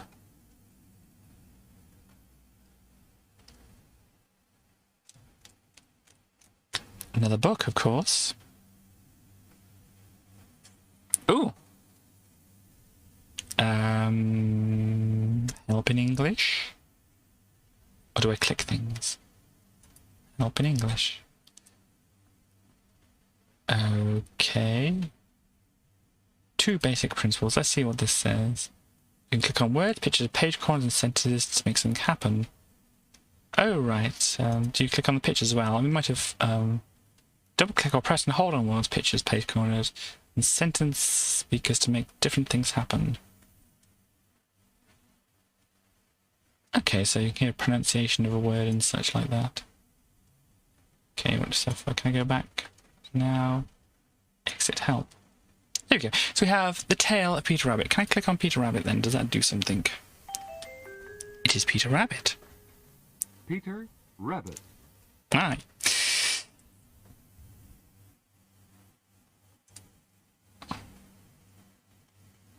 Can we click on Beatrix Potter's name? Beatrix Potter. Potter. Or you can also use Beatrix Potter. Can you? And double clicking, does that do anything different? Beatrix Potter. Or you can also use Beatrix Potter. Or do I hold? Beatrix Potter. Okay, so that gave extra. Or you can also use Beatrix Potter. Oh dear. Beatrix No. Potter. Go. Next Or you page. can also Oh no. use Beatrix Potter. So once again, would people prefer a Katie narration or a game narration? Mrs. Rabbit. A Katie narration. Yeah, I think this is all this is going to do. If we double click on them. Mrs. Rabbit. Mrs. Rabbit. Okay. Katie. Well, I've got 2 for Katie. So I'll go for... Isn't there an easy way to learn? Well, I think there is. So, once upon a time, there were 4 little rabbits. And the names were Flopsy, Mopsy, Cottontail, and Peter. They lived with their mother in a sandbank underneath the root of a very big fir tree. Now, my dears, said old Mrs. Rabbit one morning, you may go into the fields or down to the lane, but don't go into Mr. McGregor's garden. Look at this. Is that Benjamin again? No, that's Peter, okay. Looks similar to Benjamin, but apparently it's Peter. Your father had an accident there. He was put in a pie by Mrs. McGregor. Oh no. An accident. Now run along and don't get into mischief. I am going out. Well, then old Mrs. Rabbit took a basket and her umbrella and went through the woods to the baker's. She bought a loaf of brown bread and 5 currant buns. So I'm remembering the other story of Barney the Bear and his currant bun. Anyhow, Flopsy, Mopsy and Cottontail, who were good little bunnies, went down the lane to gather blackberries. I click on the bird. Wing. Okay. No, okay.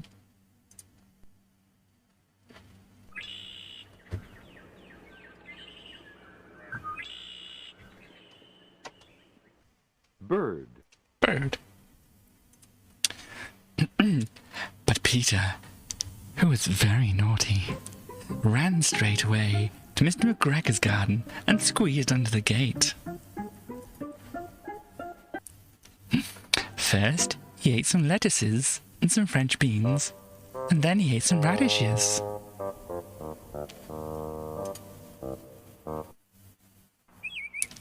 See, you name the robin, but you don't name the other bird. I mean, fair enough, I don't know what the other bird was, but...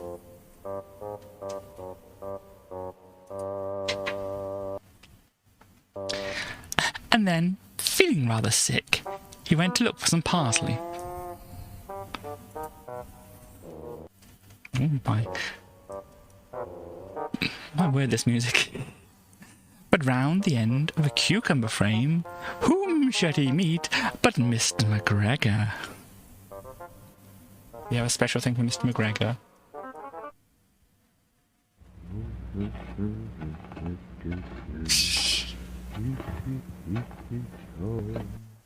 Mr. McGregor.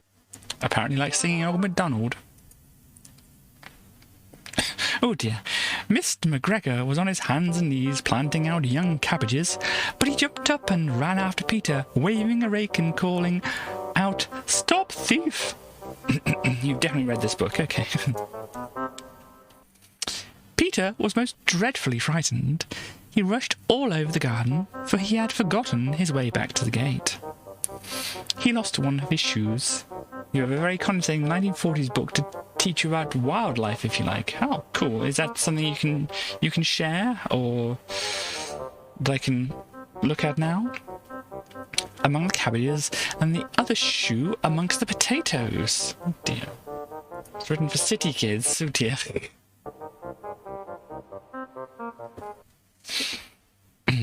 After losing them, he ran on 4 legs and went faster, so that I think he may have got away altogether if he had not, unfortunately, run into a gooseberry net and got caught by the large buttons on his jacket, which is a blue jacket with brass buttons, quite new.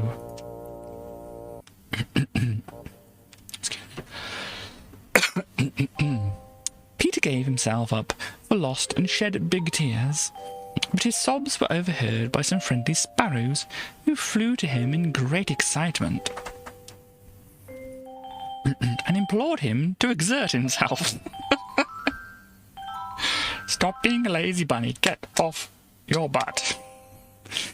Mr. McGregor came up with a sieve which he intended to pop upon the top of Peter, but Peter wriggled out just in time, leaving his jacket behind him, and rushed into the tool shed and jumped into a can. It would have been a beautiful thing to hide in if it had not had so much water in it. Mr. McGregor wasn't quite sure that Peter was somewhere in the tool shed. Also, Mr. McGregor was quite sure that Peter was somewhere in the tool shed, perhaps hidden underneath a flower pot. He began to turn them over carefully, looking under each. Presently, Peter sneezed. What is this? Curtsy-chew. Mr. McGregor was after him in no time.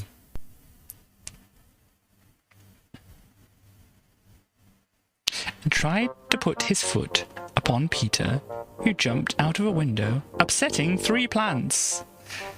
The window was too small for Mr. McGregor,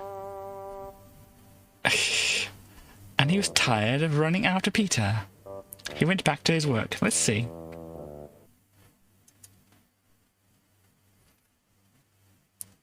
Oh, I think I've texted a little bit too much. You getting there? No? Here we go. Let's see. That's what we got here. Chew. Okay. Chew. Chew. I think I've heard it's kind of like this before, but it's more like tissue is what it would usually be in English, I think.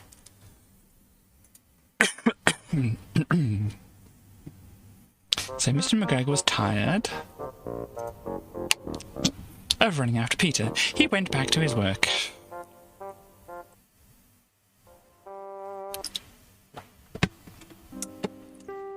These are very good rabbit pictures, by the way. Peter sat down to rest. He was out of breath and trembling with fright, and he had had not the least idea which way to go. Also, he was very damp with sitting in that can. After a time, he began to wander about, going lippity-lippity, not very fast, and looking all around.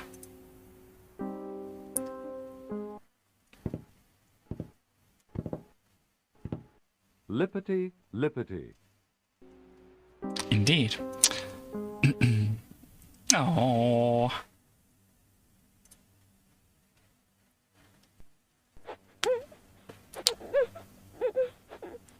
Peter Rabbit.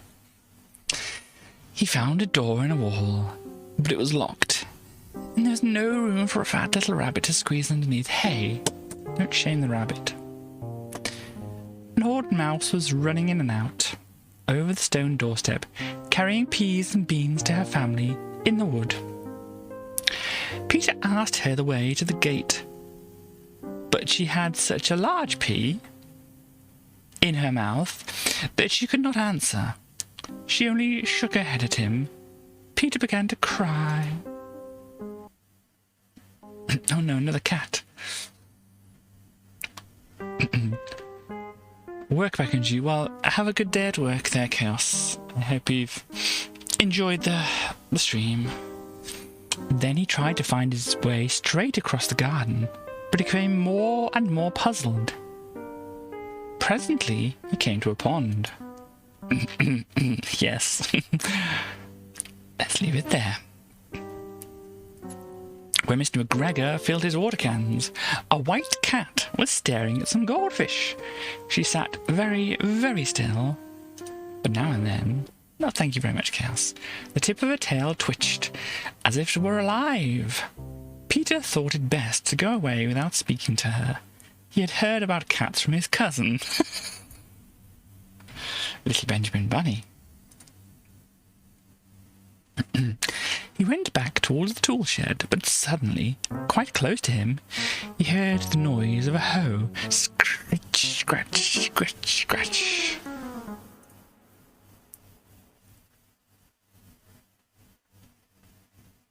Let's see what it says.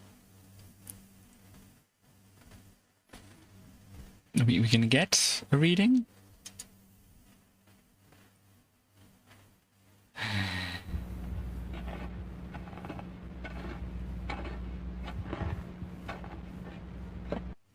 Scritch. Okay, just that one, huh? Fine. Let's carry on. I clicked it twice. Scritch. Scritch. Peter scuttered underneath the bushes, but presently, as nothing happened, he came out and climbed upon a wheelbarrow and peeped over. The first thing he saw was Mr. McGregor hoeing onions. His back was turned towards Peter, and beyond him was the gate.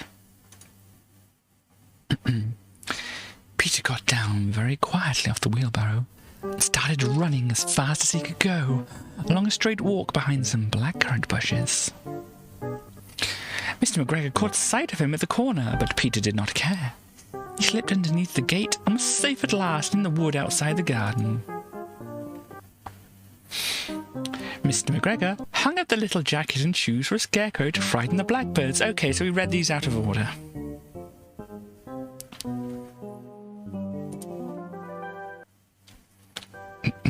Peter never stopped running or looked behind him till he got home to the big fir tree. He was so tired that he flopped down. There he is, flopped down upon the nice soft sand of the floor of the rabbit hole and shut his eyes. His mother was busy cooking. She wondered what he had done with his clothes. It was the second little jacket and pair of shoes that Peter had lost in a fortnight. I'm sorry to say that Peter was not very well during the evening. His mother put him to bed and made some chamomile tea, and she gave a dose of it to Peter. 1 tablespoonful to be taken at bedtime. But Flopsy, Mopsy, and Cottontail had bread and milk and blackberries for supper. The end.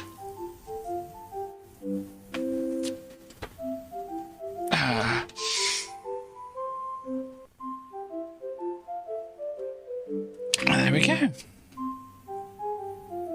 So yeah, we read them a little bit out of order. So Starly, this book you said, is it a book you can share with me to read out now, or is it one for another time?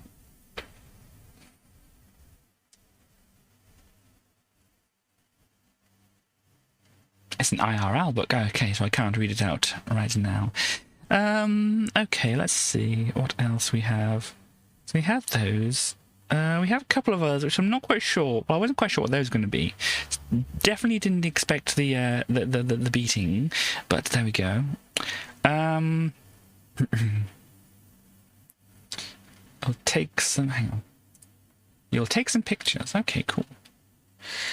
So we have a couple of things we could look at here. Thank you, window. We have, I think the Hound of the Baskervilles. I don't know if that might be a bit long or whatever to try and get into now. We have one called Mud Puddle, and we have one called The Paper Bag Princess. Does anybody have any suggestions about what we could look at now? Which one they would prefer?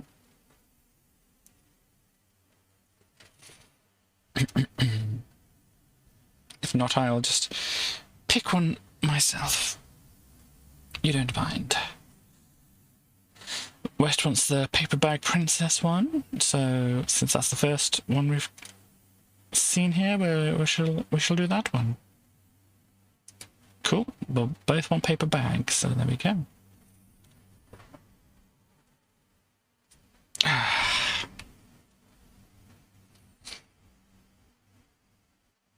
Stop.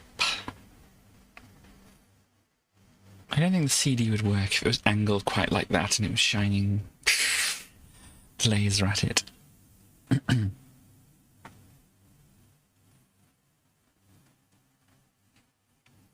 So yeah, remember this is like 1990s as well, so the book would have been old and this would have been obviously acceptable to put out for children in the 1990s. We have The Paper Bag Princess. Story by Robert N. Munch. Art by Michael Marchenko. Okay. Can I change the pages with my joystick or keys. I can use the keys. That's good because it's a little awkward to click on the corner of that there. So here we go. Published in 1980 first. Okay. So, Elizabeth was a beautiful princess. She lived in a castle and had expensive princess clothes. She was going to marry a prince named Ronald. Unfortunately, a dragon smashed her castle, burned all her clothes with its fiery breath, and carried off Prince Ronald. Elizabeth decided to chase the dragon and get Ronald back. Let me actually go back to this here. I want to see if the dragon makes any noise. Oh, can I have my pointer?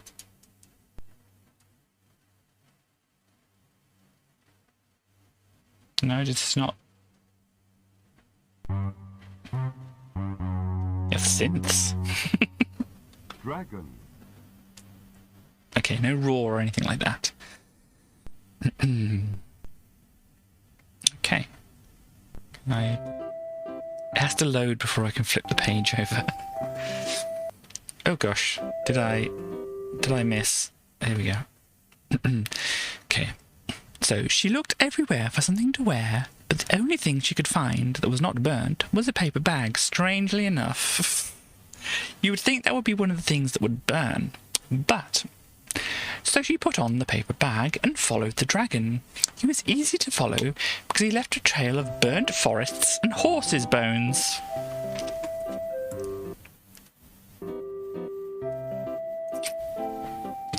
My. Finally, Elizabeth came to a cave with a large door that had a huge knocker on it. Just the one. She took hold of the knocker and banged on the door, indeed. The dragon stuck his nose out of the door and said, "Well, a princess. I love to eat princesses, but I have already eaten a whole castle today. I'm a very busy dragon. Come back tomorrow." That might not be the dragon's voice. What voice did they give the dragon? Well. I guess I'd have to push the button. Princess.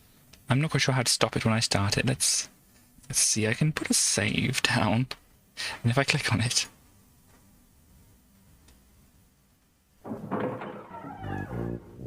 The dragon stuck his nose out of the door and said, "Well, a princess. I love to eat princesses, but I have already eaten a whole castle today. can I stop? Can you? Today. Thank you. I am a very busy dragon. No, stop.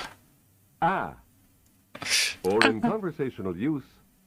I am a very busy No, dragon. can you Come back tomorrow. Can you stop? Quit reading. Slam the door I so want to fast. read. I want to read. Shush. Cool. Can we go back to the book and can you not read? We good now? I think we're good now. He slammed the door so fast that Elizabeth almost got her nose caught. No, I need to push the button on here, don't I? Elizabeth grabbed the knocker and banged on the door again. The dragon stuck his nose out of the door and said, "Go away. I love to eat princesses, but I've already eaten a whole castle today. I'm a very busy dragon. Come back tomorrow."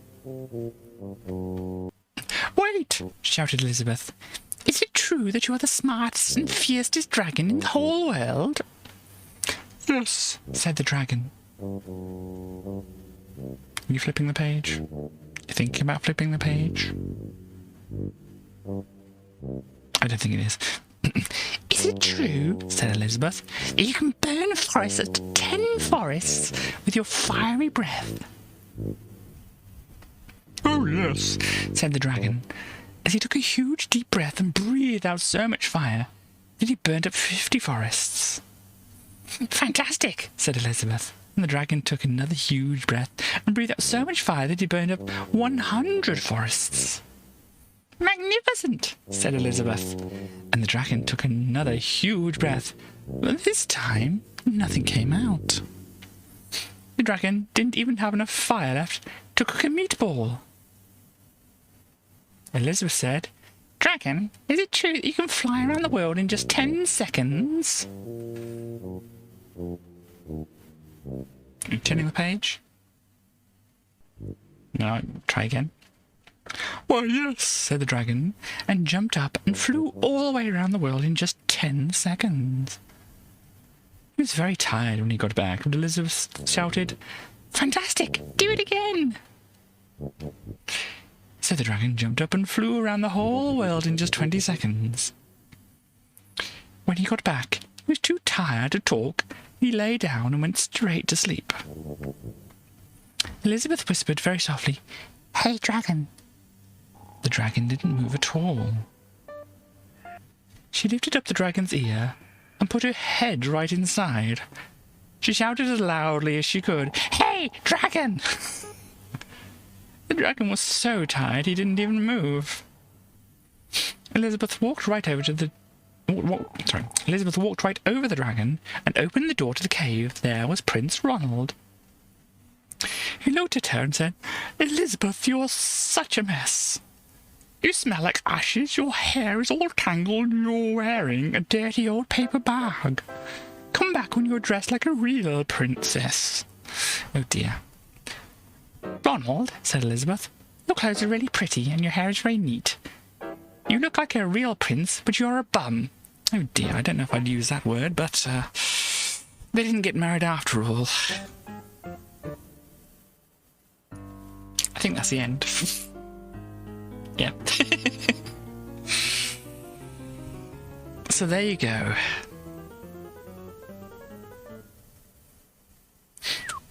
Apparently written in the 1980s. GD Elizabeth, indeed. Let's have a look at the mud puddle one now then. Best happy ending, indeed. So I'm kind of surprised that was as early as the 80s, really, but...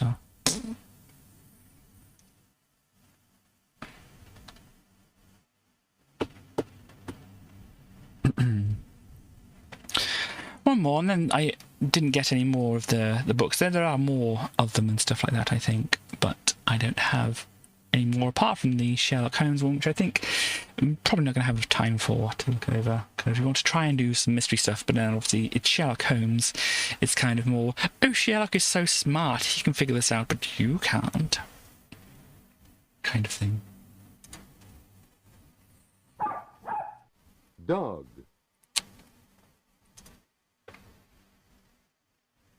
Julie Ann. Or you can also use Jewel Ann. Okay. So we want to go for Julianne. So this is Robert N. Munch and art by Sammy... Oh, dear me, I don't know if I'm going to pronounce this correctly. Swomalainen. Sorry about not getting the name right. But here we go. Robert Munch again, who did the previous one. So... see...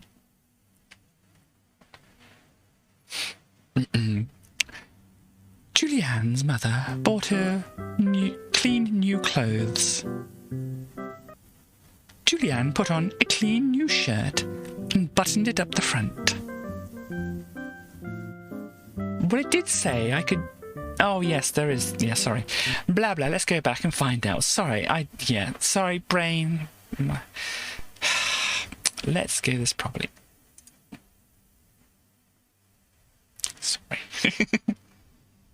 If it will. Art, Sami Swomalainen. Okay, I won't try and pronounce it again. I will probably get it wrong, and I don't want to do so. So yes, she got some clean new clothes.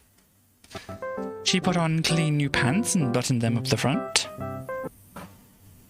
Then she walked outside and sat down under the apple tree. Unfortunately, hiding up in the apple tree, there was a mud puddle. It saw Julianne sitting there, and it jumped right on her head. She got completely all over muddy. Even her ears were full of mud. Julianne ran inside yelling, "Mummy, Mummy, a mud puddle jumped on me." Her mother picked her up, took off all her clothes and dropped her into a tub of water. She scrubbed Julianne till she was red all over. Oh dear, I wouldn't recommend that. I do like the dog's expression here though. It's like, because they have a little toy in the bath with them as well. She washed out her ears. She washed out her eyes. She even washed out her mouth. That doesn't seem very nice. Julianne put on a clean new shirt and buttoned it up the front. She put on clean new pants and buttoned them up the front. Then she looked out the back door. She couldn't see a mud puddle anywhere, so she walked outside and sat down in her sandbox. The sandbox was next to the house, and hiding up on top of the house, there was a mud puddle. It saw Julianne sitting down there, and it jumped right on her head. She got completely all over muddy. Even her nose was full of mud. Julianne ran inside yelling, "Mummy, Mummy, a mud puddle jumped on me." Julianne's mother picked her up, took off all her clothes and dropped her into a tub of water. She scrubbed Julianne till she was red all over. She washed out her ears. She washed out her eyes. She washed out her mouth. She even washed out her nose. Have a guess what's going to happen next? Ah, this looks more smart. Julianne put on a clean new shirt and buttoned it up the front. Then she put on clean new pants and buttoned them up the front. Then she had an idea. She reached way back into the closet and got out her big yellow raincoat. She put it on and walked outside. There was no mud puddle anywhere, so she yelled, "Hey, mud puddle!" Nothing happened, so she yelled even louder, "Hey, mud puddle!" Julianne was standing in the sunshine in her raincoat, getting very hot. She pulled back her hood. Nothing happened. She took off her raincoat. As soon as she took off her coat out from behind the doghouse, there came the mud puddle. It ran across the grass and jumped right on Julianne's head. I like this. This is very good.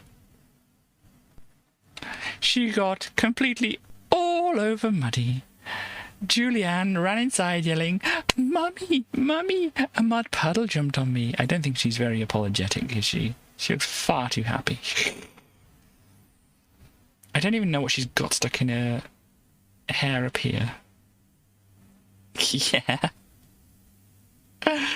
Oh, gosh.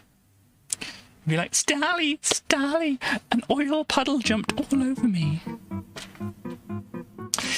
Her mother picked her up, took off all her clothes and dropped her into a big tub full of water. She scrubbed Julianne till she was red all over. Even the dog's getting a bath here now. She washed out her ears. She washed out her eyes. She washed out her mouth. She washed out her nose. She even washed out her belly button. Look at these. Julianne put on a clean new shirt and buttoned it up the front. She put on clean new pants and buttoned them up the front. Then she sat beside the back door because she was afraid to go outside. Then she had an idea. She reached up to the sink and took a bar of smelly yellow soap. She gave it a smell and yuck. She took another bar of smelly yellow soap. Gave it a smell. Yuck. She put the smelly yellow soap into her pockets. Then she ran out into the middle of the backyard and yelled, "Hey, Mud Puddle!" The Mud Puddle jumped over the fence and ran right towards her. Oh no! Julianne threw the bar of soap right into the Mud Puddle's middle. The Mud Puddle stopped. Julianne threw the other bar of soap right into the Mud Puddle. The Mud Puddle said, "Och, yuck, ach." It ran across the grass, jumped over the fence, and never came back. It's a great sound effects. Oh, there we go. Ah, very good. Good end page, there it is. Well, there we go. So now you know what to do if there's ever a mud puddle that keeps jumping on you.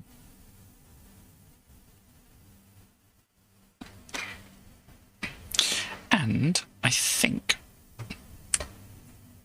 in order to try not to go over time, we shall not look at any more books. We shall finish things off here, but obviously we can't finish things off, especially after having been gone a week. We can't finish things off without talking to our friend Tracy here, can we? No. we need to talk to you, don't we? Yeah. Do you have anything to say? Not a lot. No. Well, I guess, what we could do is ask what you've been doing whilst whilst I've been away. It's kind of relaxing, really. You know, chilling out, maxing, relaxing, all cool, shooting some people outside of the school. Well, tell me, did a couple of guys who were up to no good starting causing trouble in the neighbourhood? Yeah, but they were outside and I was safe in here. That's good to know. At least they didn't upset you in any way. Yeah, they were noisy outside, but they were quite okay. And I obviously had to close the windows when I went out and such like that, and so it wouldn't have got much air through here. Yeah, it was quite hot in here, but that's good because I'm like a cold-blooded animal, so it's always good to have heat. It wasn't too bad, really. It kind of got a little warm, because usually if you have the windows open, it doesn't get quite as warm as it did, but it wasn't too bad because I could just go, hang on, can you put your hand down so I can do a flop? Okay. This is what you did, is it? Yeah, I just kind of flopped like this. And you're okay like that? Yeah, it was okay. Starly is asking for a joke. Oh, jokes. I could say I was working on one when I over the last week, but I really wasn't. The thing that you were just watching was about a mud puddle, right? Yeah, you can try and tell a joke about the mud puddle. I can try.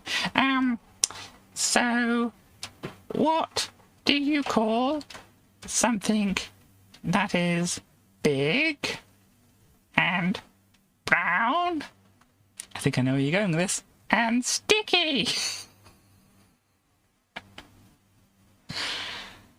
Is it perhaps a mud puddle? No, it's a stick! Well done, Tracy. It's an oldie, but it's a goodie. Any other ideas? Well, you were watching, reading the one, I was watching you. You were reading the one about, Benjamin Bunny? And when Benjamin's dad had the Switch, and number one joke. Cool. Well done, Tracy. Thank you. And he had the Switch, and he was going to see his son Benjamin Bunny. And I was getting scared, but then I thought, well, maybe what if he's actually taking a Nintendo Switch to Benjamin instead? That would be much better. Yeah, that would be good. Was that supposed to be a joke? Yeah, but I kind of fluffed it up a bit, but you can kind of get the idea. Yeah. This is kind of there.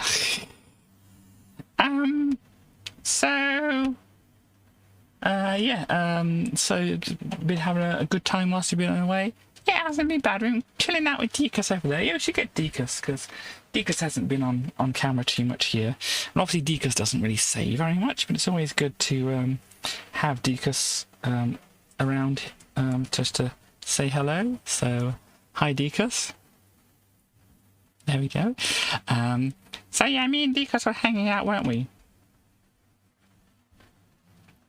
Yeah, and so you played some games or something like that? Yeah, Deacus is really pretty good at chess. You're really good at chess, are you? There we go. So yeah, that's good. I'm glad you I found something you're good at there. Do you enjoy playing Deacus at chess? Yeah, I mean I lose a lot, but it's good to play against someone. I think Deacus likes it because playing against the computer they're pretty good, but it's always good to have somebody to talk to, and he's trying to teach me some stuff as well. Cool. So do you want to go back and try some more chess? Yeah, that'd be cool. How about you, Deacus? Yeah, Deacus wants to go and play some chess, so off you go, Deacus. Yeah, I think that's Deacus saying bye-bye to everybody there. And, excuse me, you want to say goodbye to everybody? Yeah, goodbye, everybody. I hope you had a good day and I hope you had a good stream and everything. Bye! There we go. There goes Tracy. So, yes, that is what we have for today. Did that one, cool. So yes, before I go, I should give some shout outs to people and stuff like that. We have, as usual, my shout out commands here. We have Stars Transmission, who next stream is going to be Monday, Monday, I do believe.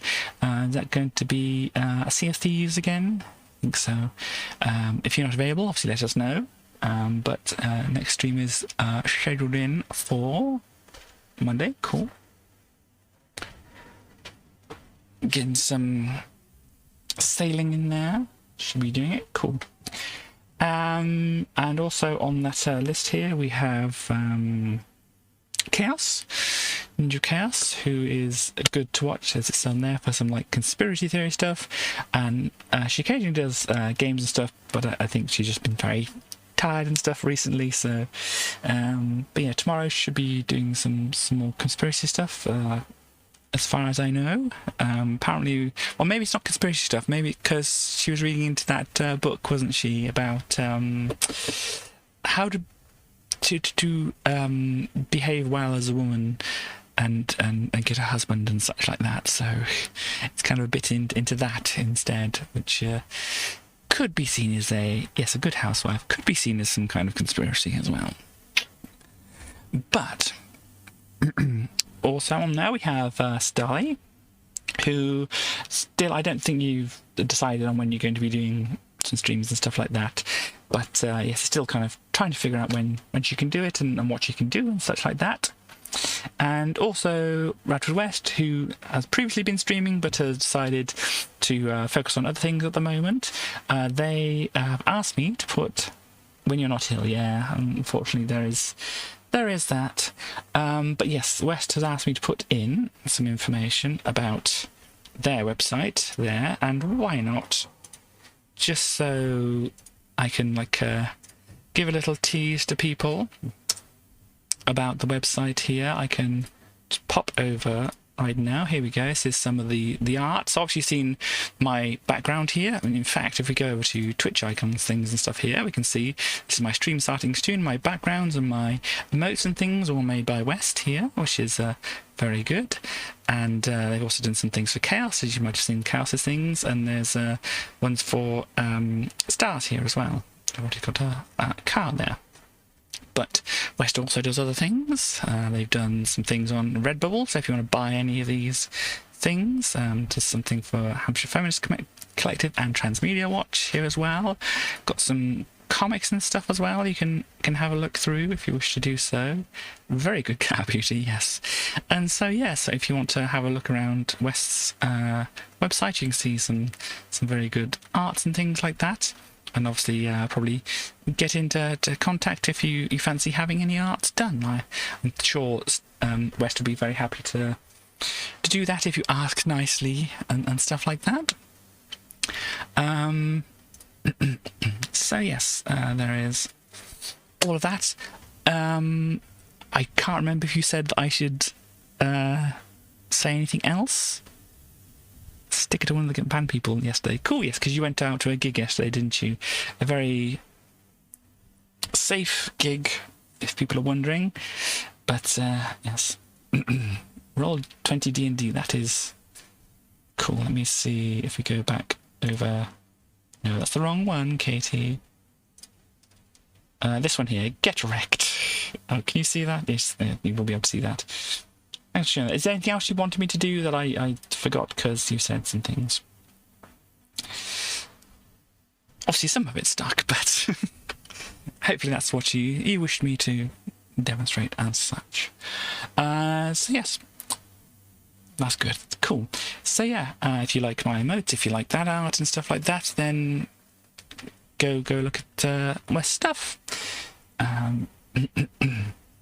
And yeah, I think what we can do now is just kind of end up, unless there's anything else I'm forgetting. I'm not sure if there is or not. We will just end stream here. Doesn't look to be anybody that I wish to do a raid of, so that's okay. That's absolutely fine. But actually finishing around about 4 hours today. I mean, I know I kind of went... Actually, I went a little bit over, didn't I, when I started, so it's almost on time. But yes. So, thank you, everybody, for popping by today. I hope you had a wonderful day. Next time here, as I said, Wednesday. Probably won't be on cam there because obviously the facial hair removal next day. And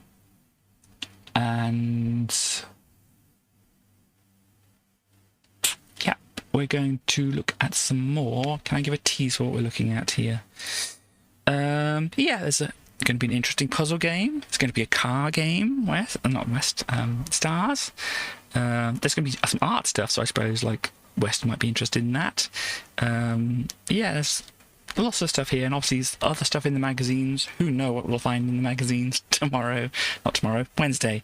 Definitely not tomorrow. Wednesday. Who knows what we'll find in the magazines on Wednesday. But as I say, I'm going to end now and such, and I hope you have a lovely next few days before I see you next. And just set things up here and here. Yeah, that's what I want to do. I've still not got it smooth, but anyhow, I shall see you next time. Bye.